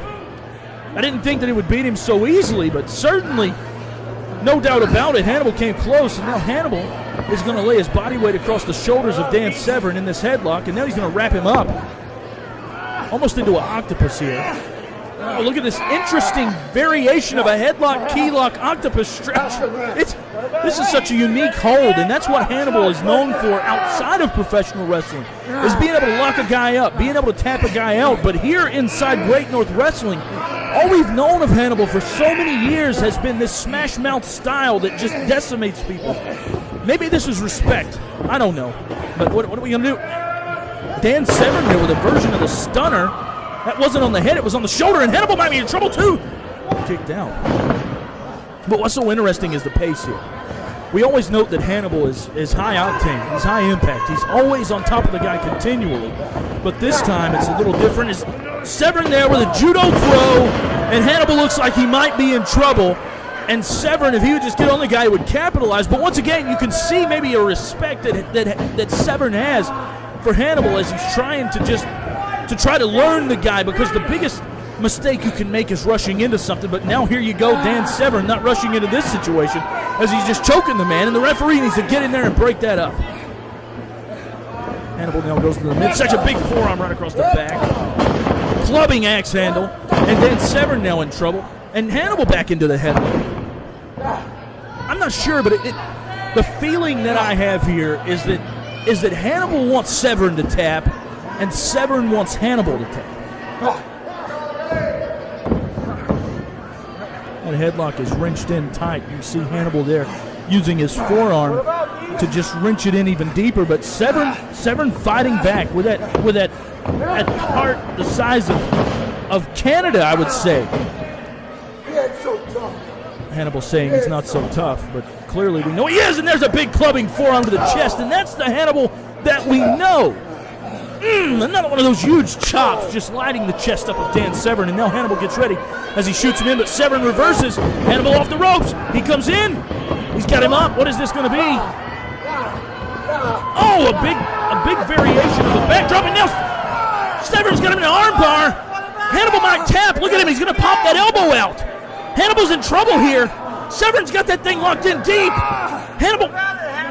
What is Hannibal going to do? You hear him writhing in pain. Wait a minute, Hannibal going for a head scissors here. And he may be going for a triangle choke somehow. No, Severn had to break the hold, but man, Hannibal was inches, and I mean inches from there. What's going to happen here? This is so interesting because both men are trying their hardest to get in. Wait a minute, he's got him back. No, he doesn't. He doesn't have that arm bar in there, but I certainly thought he did. Now what's Severn going to do? He's got that arm hook behind Hannibal there. Clearly his object of affection is Hannibal's arm as he's just trying to wrench that thing, and now he's driving knees to the bottom. There's a European uppercut. I don't think he got all of it, though, and there's Severn chopping Hannibal back in the corner. But Hannibal's going to answer back. The question is could Dan Severn withstand the assaults that we've seen Hannibal just destroy people? Wait a minute.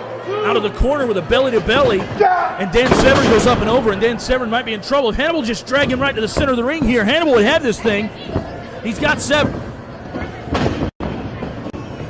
The referee's in position. 1-2. No! Severn kicks out. You almost have the sense that Hannibal has a bit of concern here because he's never quite stepped in the ring with anyone like Dan Severn. Hoists the big guy up, lays him down for a slam, and now he says that's it as Hannibal's getting ready for something. Is it going to be that elbow that we've seen far too many times? He's finished everybody with this elbow off the top. Not only so, he's going to finish Dan Severn here. That's his goal. That's his plan. He's climbing the top rope here, and we're getting ready for this abomination elbow. And there it is. No, but Severn got out of the way, and now Hannibal's in trouble. It's been a slow match, but it's been a back-and-forth match. It's been a testing match. It's been a trying match. And now here's Severn on the offense as he's laying forearms across the back of Hannibal.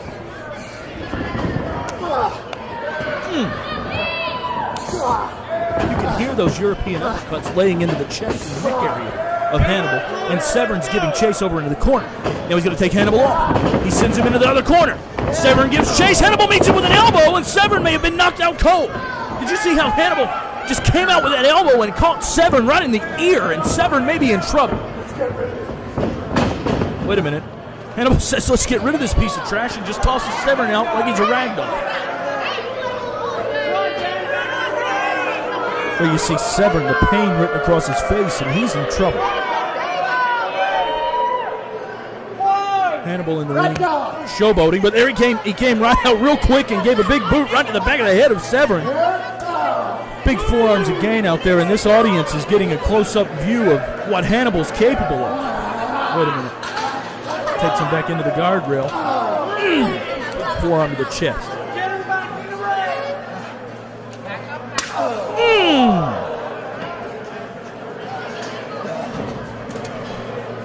Severn now in the ring. Hannibal, I can't get over this feeling. You hear the silence literally written across this crowd, and the silence here, it's just this feeling of no one knows what to expect. I almost want to say, Hannibal's had this great long run. Oh, Severn now chopping back. And they're fighting for position here, but Severn's going to continue to work over Hannibal. Now he just throws him right on the canvas. Oh, big chop. Oh, big forearm. And what is Severn going to do here? Hannibal now whips him in. Hannibal rolls into the corner and drove him right through the corner and right through one of the people out there. I mean, he went right through the rail. Hannibal's in trouble here. The referee needs to get out there and check on him, or maybe we need to get somebody out here to help him. And Dan Severn just launched him right through those railings. Wait a minute. Hannibal going after a chair. And what's going to happen here? Come here, I dare you. And Dan Severn's heading the other direction. And now Dan Severn has a chair all his own. Wait a minute. They're trying to battle chairs here. And Hannibal, the more powerful of the two, battling with Severn over who's going to jockey for position in this gladiatorial war with these chairs. And Severn says he's had enough of it as he went back into the ring. And here we go back, and they're locking again. This time it broke up, and there they go again. And they're going back and forth with these darn chairs. Somebody could get hurt in there. Those legs could put it on an eye, penetrate the flesh. I don't know what's going to happen here, but both of these men just wielding chairs like they're swords. And here they continue to go at it. I mean, I've never seen anything quite like this from Dan Severn, much less Hannibal. Wait a minute, Hannibal's got him back in the corner now. There goes the chairs, and another, but Hannibal answers back and goes to the midsection. Wait a minute, Hannibal's got Severn hooked. Hannibal's got him hooked, and that was it. That was the apocalyptic nightmare. No, he didn't. Hannibal says he's going to punish him. And there is the answer to everyone's question. We've seen such an uncharacteristic Hannibal all night long, and all of a sudden, he's going to change the rules, and he's going to bring the equalizer into the ring, and there it is. And this is the Hannibal that we know. He's got Severn hooked.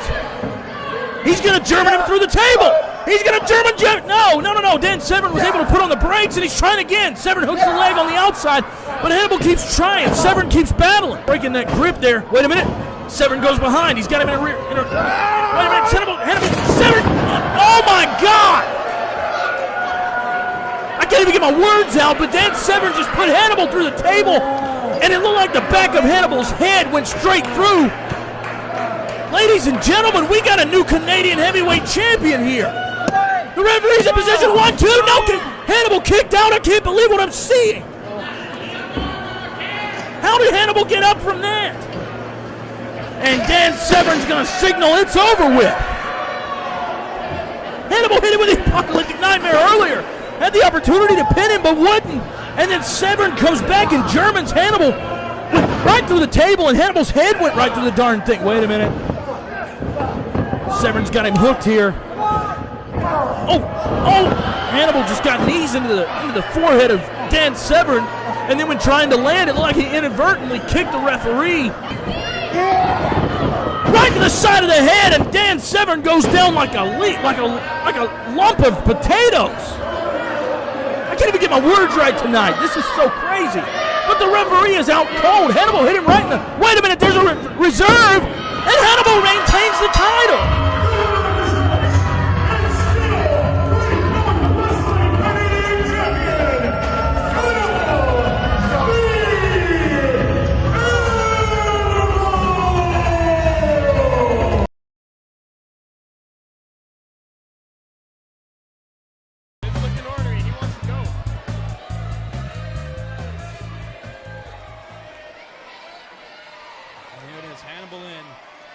This match is about to get underway. Referee Danny Lincoln. I don't know if he's calling for the bell yet, but they're both men in circle. Colin Hannibal tied up center of the ring. And Hannibal, wow, shoving Sid back into the corner. That's actually impressive. Sid, even with that decisive height advantage, managed to get pushed back a couple feet. You know, Psycho Sid, he's been in the ring with all the greats. He has, and he's beaten most of those people too. That's right. So what exactly is Hannibal going to do that could possibly let him get the victory? Maybe his bodyguard there is going to do a little bit more than protect him tonight. And once again, sending Sid off. And Hannibal, after sending Sid off, once again quick to go right to the crowd and say, "In your face, look what I can do." I gotta think Sid's just feeling him out. Sid's here for a purpose. Sid's on the road back. And he's in no hurry. He's going to take his time. He's going to pick this man apart. I can feel it. The fans are getting on the case of Hannibal here. Calling over time once again. Sid being backed up by Hannibal once again. This time powering Hannibal over. Taking him right off his feet. Hannibal showing signs of frustration. Kicking the rope. Look at this. He's retreating to the outside to rethink his game plan. And Hannibal... Look at this, claiming that Sid went to the hair. I didn't see that at all. You know what? Sid's got massive hands, but I didn't see that either. You know, if he's going to grab a handful of hair, I think they're going to notice it. And Sid rallying up the crowd. So I think Hannibal's just playing some mind games. He's just trying to settle the pace down. He'll get it when he's ready. Oh, man. Look at this, initiating a test of strength. This may not be the smartest decision. I don't know. He did overpower him multiple times at the beginning of the match, so see, I this even could went work to in this his with favor. Lenny Poffo. I even thought that I was getting the advantage, and that man threw me off the buckle. Oh, look at this. Switching up here. Knuckles locked, and there it is. Test of strength. Former world champion Sid and Hannibal, and look at this. Oh, who's this? He's getting up on the side of the ring there. Referee Danny Lincoln's got his back turned. Sid clearly overpowering Devin Nicholson here. But Hannibal, who's coming back. Sid drops to one knee. And look at this. Hannibal doing the impossible here, overpowering Sid. Hannibal just might have a little more in the tank. No. Oh, no. And all the pressure put on the fingers and knuckles of Hannibal. Psycho Sid is reigning over him at this point. Referee's back turned once again. Hannibal was just crying in agony. Can you blame him?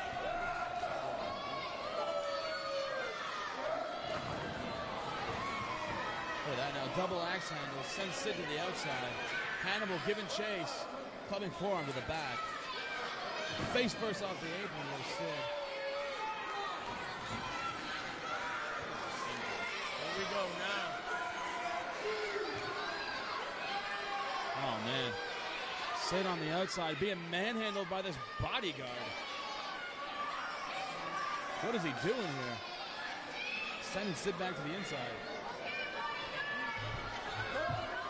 Hannibal on top of things here with that big stomp. There we go. You got to get a man like Sid off his feet, and you got to keep him there. Do not let him stand up.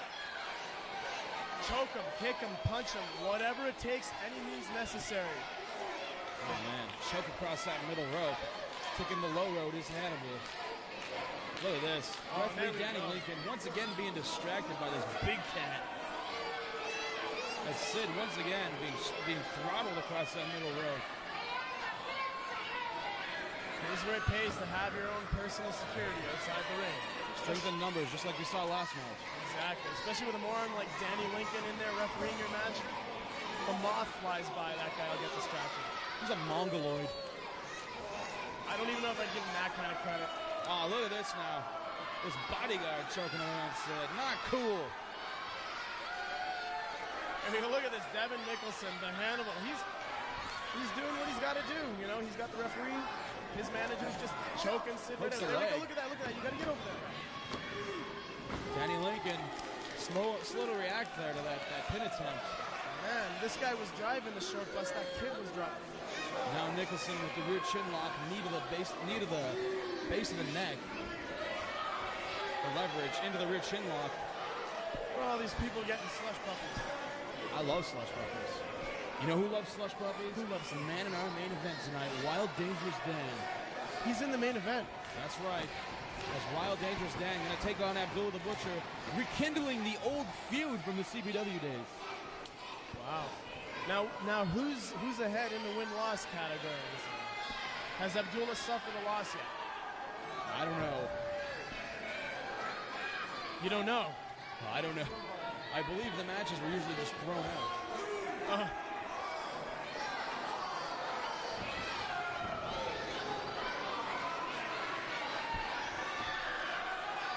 Hannibal definitely cutting the air off here. I don't know if Sid's got what it takes in the tank to stand up from this. That's right, he's got that rear chin lock applied. Referee Danny Lincoln checking the hands of Sid. Sid fighting here. He doesn't want to lose this match under these circumstances. Slow on the rise, Psycho Sid, this crowd very much behind him. I gotta believe that a man with Sid's experience isn't gonna die out just like that. Elbowing away at the midsection now. Sid with the scoop. Oh my God. Slam with ease. That is a giant slam. Even after having everything taken out of him with that rear chin lock. Only a 2-count. Hannibal quick up to his feet now, stomping away on Sid. Right there, that's the mark of a tactician in there. You got to get in every lick at every possible second. Whenever you have that moment. Pulling back with chin lock. Looking to put Sid to sleep, cut off the oxygen flow to the brain. See, this is where I believe Hannibal has the advantage because he's been an active wrestler in all that time where Sid has been off. Sid possibly just doesn't have it in him anymore. Let's not forget this guy trained in the Hard Dungeon. On the receiving end of brutal stretchings and beatings from the master himself, Stu Hart. Very true. Look at this now. Big elbows from Sid. Hits the ropes. Oh, man. This guy at ringside grabbing his boot. Sid turns around only to be attacked by Hannibal from behind. Now sent to the outside once again. Watch your legs, Sid. Hannibal giving chase. Sid laid out on the floor. Oh, ring announcer quick to move out of the way. As he should. That man is not a performer. Oh, what is this? Hannibal setting up a table. What are they doing here?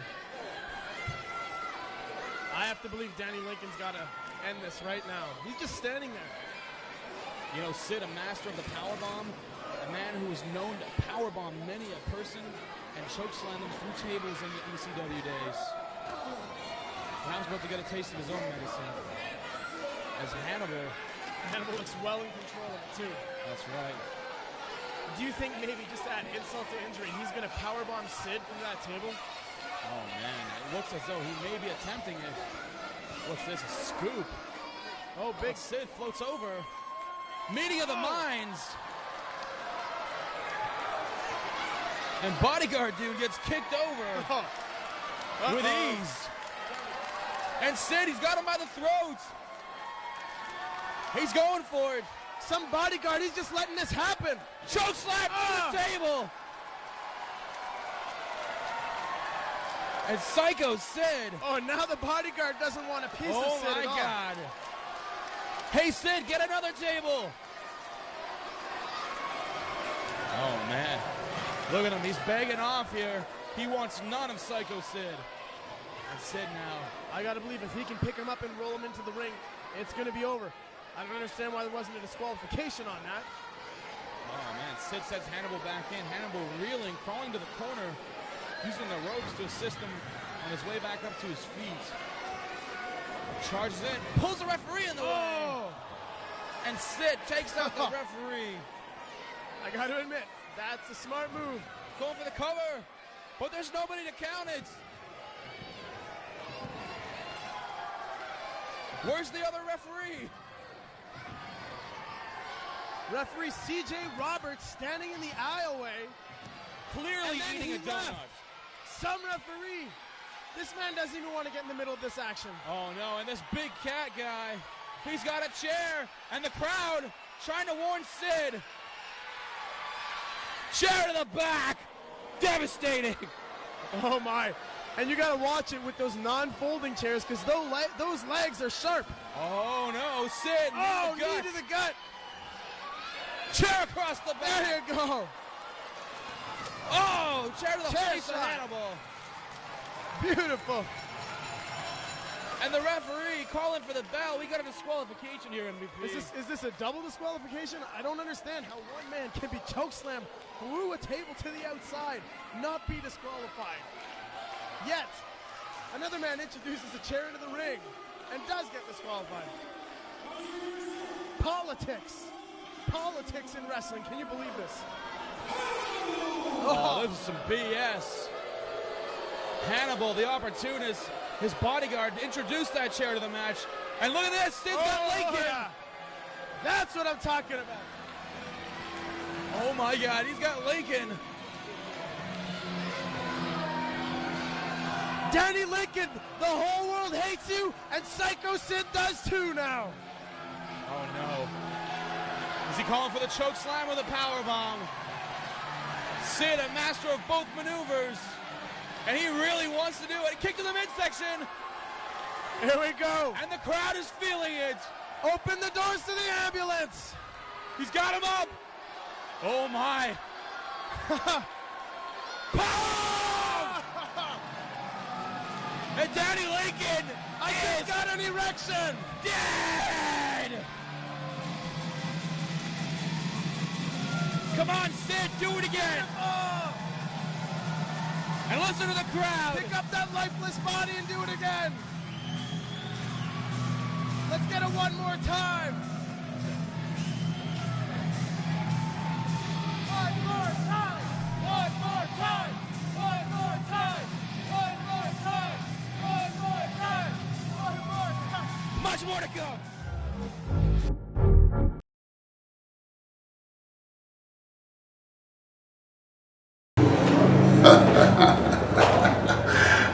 Hannibal, let me tell you something, kid. You've been selling a lot of wolf ticks talking about you want to have a street fight with Too Cold Scorpio. Let me tell you something, kid. I forgot more shit than you would ever know. Now let me tell you something. When I step in that ring, brother, I'm going to take you from corner to corner, from post to post. And if I got to take you to the outside and back again, believe me, when I walk away with the 1, the 2, the 3, I'm taking that go back to the Mile High City so I can roll up over it and show it off. And I'm gone.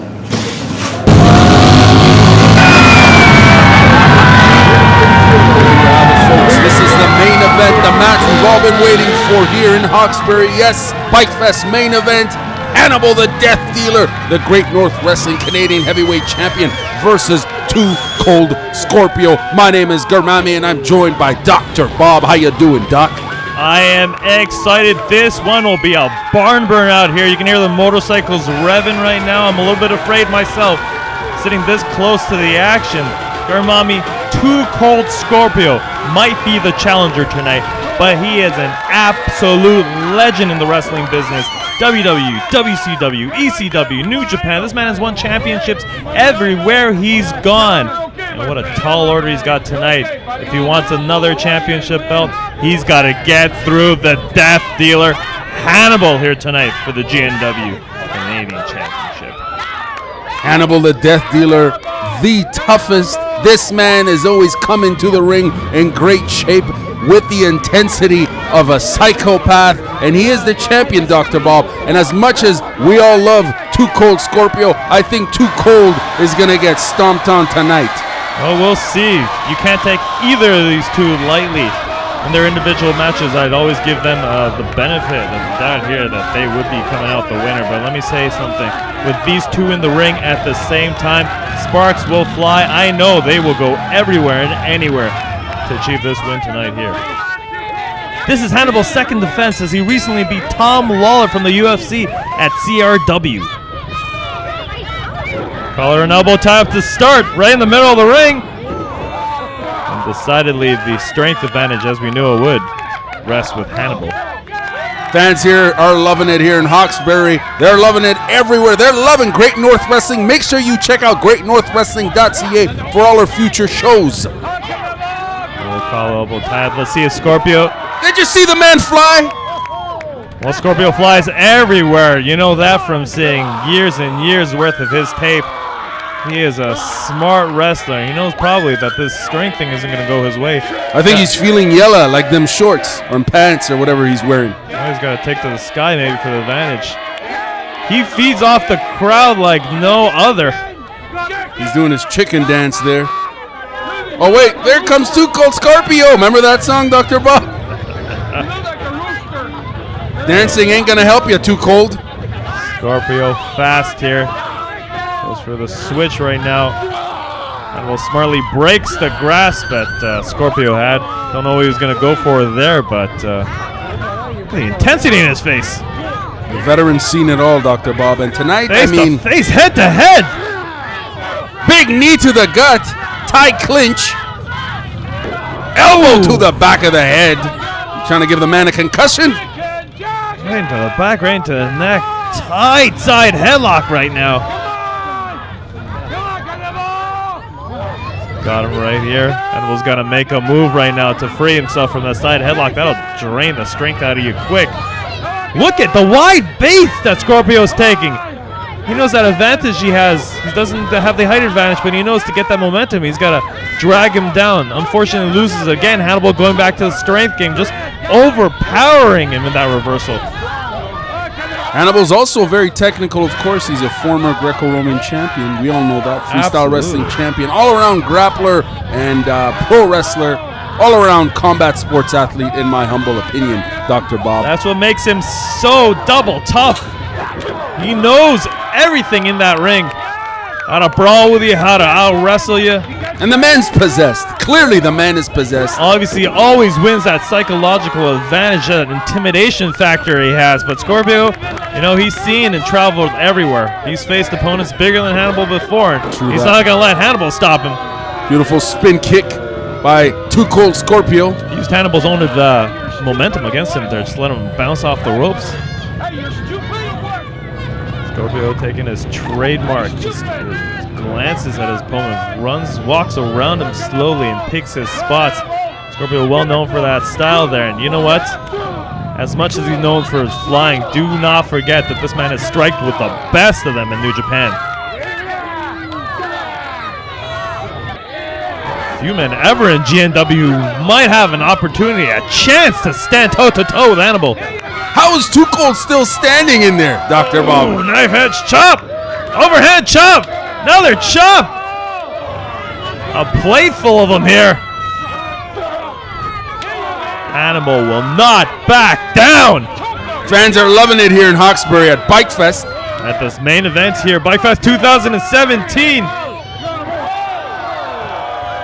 Vintage Scorpio sends it to the outside. Whether or not he chooses to follow him. Wait, is he going to fly now, Dr. Bob? Is he going to fly right over? Always a possibility with Too Cold. Grab the body! Uses the rope to slingshot him over the top.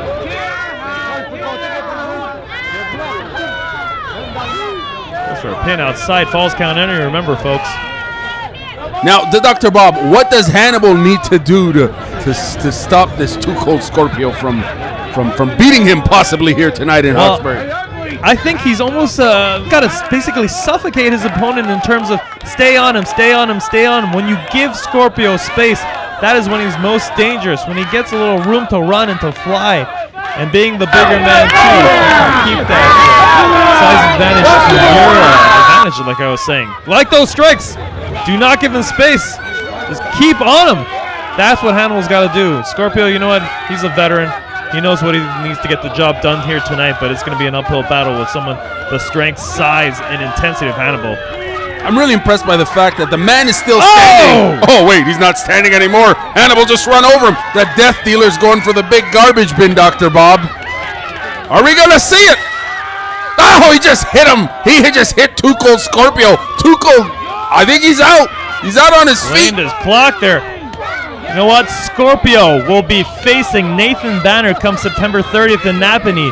Hannibal will be facing Gangrel as well at the same show. We'll see who walks out of here as champion and defends their belt, either against the 6'6", 330-pounder Nathan Banner or against the WWE legend Gangrel. They're taking it down to the outside, sending each other into the guardrails.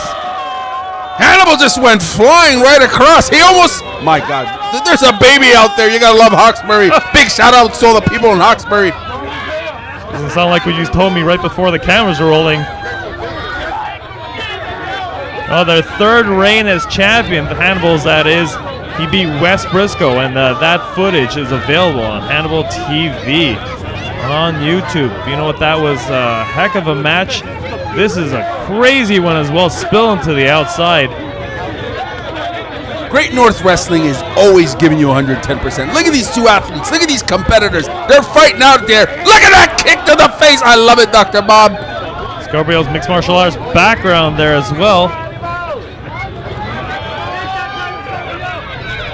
This match gets back inside to the ring. As partial as I am to some of these fights outside, I always like to see a clean ending and the finish in the middle of the ring. And yes, getting back here. The legend still got it. Too Cold Scorpio still got it. Are we going to see him fly? Are we going to see it? Look at that face. He's excited. Will he go for the tumbleweed? Will he go for the 450? This man has a lot in his arsenal. Hannibal showing the worst for wear, clutching at his ribs down. Scorpio up! Big moonsault! Look at the arc on that. Look at the elevation. That's a lot of weight coming down. Only a 2. I thought that was the end of that. We almost scored and had a new GNW Canadian champion here. The death dealer still got something left in him, Dr. Bob. He's still got something left in him. Jump down to those injured ribs and they're trading blows again. Ducks a kick. And again. 2. There it is, the sacrifice powerbomb! In the middle of the ring, goes for the pin. No one gets out of that! There it is, there it is! Hannibal the Death Dealer. Hawkesbury loves him. Canada loves him. Great North Wrestling heavyweight champion just beat Too Cold Scorpio.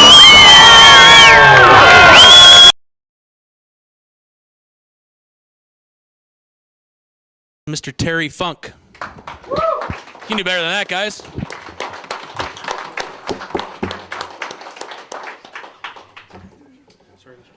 Actually, Mr. Funk, as a surprise here before we get started, Mr. James Murray would like to come up from 31 at Junot for a presentation for you. That is a surprise to me. I don't think this thing is doing any good, but I don't know what kind of surprise it is. I want to say, go ahead. Sorry. We've got an honor and a pleasure. a young man from Ottawa has got a little award that he's done, and he's done a picture of you. Oh my God. He's with Community Living in Ottawa, and he asked that we present this to you as just a token of our esteem for your long and storied career. I just wanted to thank you for coming up. Well, I want to thank y'all for giving me this award, and I just want y'all to know that. You know, Terry, it's a very nice award. Yeah, Some yeah. retard from Ottawa wrote that for you. It looks very nice. Actually, you look better in that than you do in person. Look at you. This guy calls himself a champion. You're talking about. This guy calls himself a champion, a world champion. Look how he's dressed. Sweatpants, tennis shoes, and this.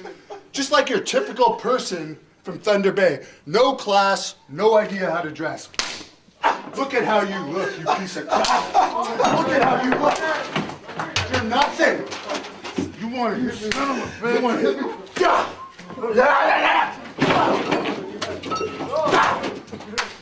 He ain't nothing. Kevin Nash. Kevin Nash. Kevin Nash, you're dead. I'm gonna beat the crap out of you, just like I did this piece of crap. Just like he reminds me of everyone from Thunder Bay.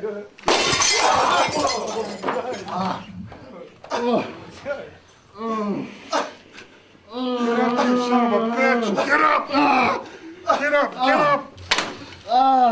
Get up, damn it! Get up, you son of a bitch! I'm gonna enforce that fucking match, you son of a bitch! I'm gonna enforce that fucking match! You damn right I am!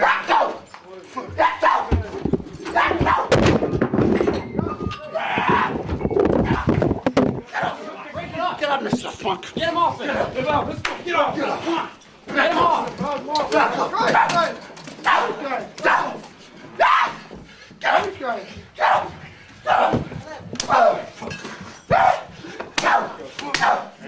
up!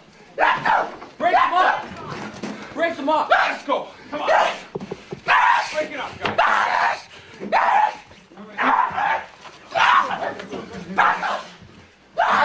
Where's your ass? You're dead! Kevin Nash, you're dead. You son of a bitch! No, I'm not damn well. I can't hear out of my left ear. I'm fine. Son of a bitch. Big deal.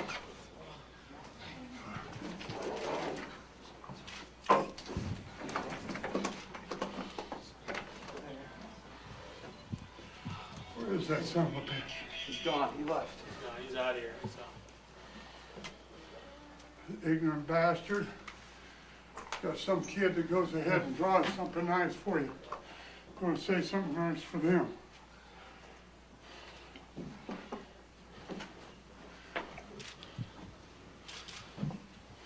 Boy, I can't hear out of my left ear. Is that my left ear that's bleeding? I think it is. Yeah, a little bit. Can't hear it. You got some tissue or some napkins or something? Dumb son of a bitch.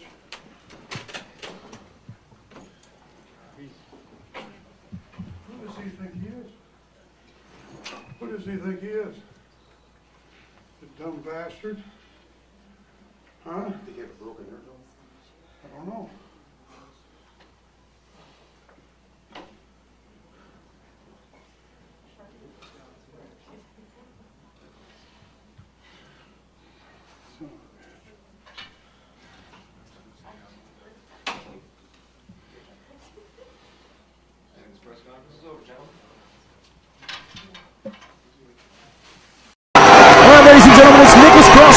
Storm, and here we are for the main event of the evening. As you see there on your screen, Terry Funk making his way to the ring, and he is a living legend, Satan Storm. He is a classic. I'll give him that. If he comes down to being all nonchalant, with all the fans crazy for him, I'll give you that there, Ron. And you hear the audience giving Terry Funk quite the ovation, and rightfully so. Many hardcore matches, many death matches come to mind with Mick Foley or Cactus Jack at the time, but Zayden Storm, maybe we'll see a death match between this 7-foot monster and his opponent tonight. This guy's a powerful guy. He can get in the ring and he can pick up and put someone down in a matter of a split second. Watch out for Kevin Nash. No doubt about it. He's right at 7 foot tall. The most vicious jackknife powerbomb I think I've ever seen in my entire life. And Zayden, how in the world does anybody stand across from the ring with this monstrous man and stand a chance as you hear Hawkesbury, Ontario going crazy for the big man? You almost have to soak it in. This guy is like the Empire State Building. It's a massive, you just can't pick up your jaw from all the animosity this guy brings to the ring. He stands out alone in the crowd. You have to give it up to this guy. You think about Kevin Nash and you think about all the great feuds that this man has had over the decades with the likes of Bret the Hitman Hart, Hulk Hogan, even Scott Hall in there, as well as Diamond Dallas Page. And tonight he may be stepping in the ring with his greatest challenger, his greatest opponent yet, and that's one Hannibal the Animal. They don't call him the apocalyptic nightmare for nothing, Ron. I tell you what, Hannibal the Animal comes down with viciousness like you've never seen. So Kevin Nash may be an Empire State Building, but Hannibal the Animal come down and knock him down. I tell you what, watch out for this guy. It's not often you see Kevin Nash staring up at someone, and of course we won't be seeing that as Hannibal's only 6'5". But when it comes to stature and raw ability, there's no denying Hannibal at 6'5" could easily tower over a 7-foot monster as we listen to the announcer giving the entrance. Let's see what he got to say.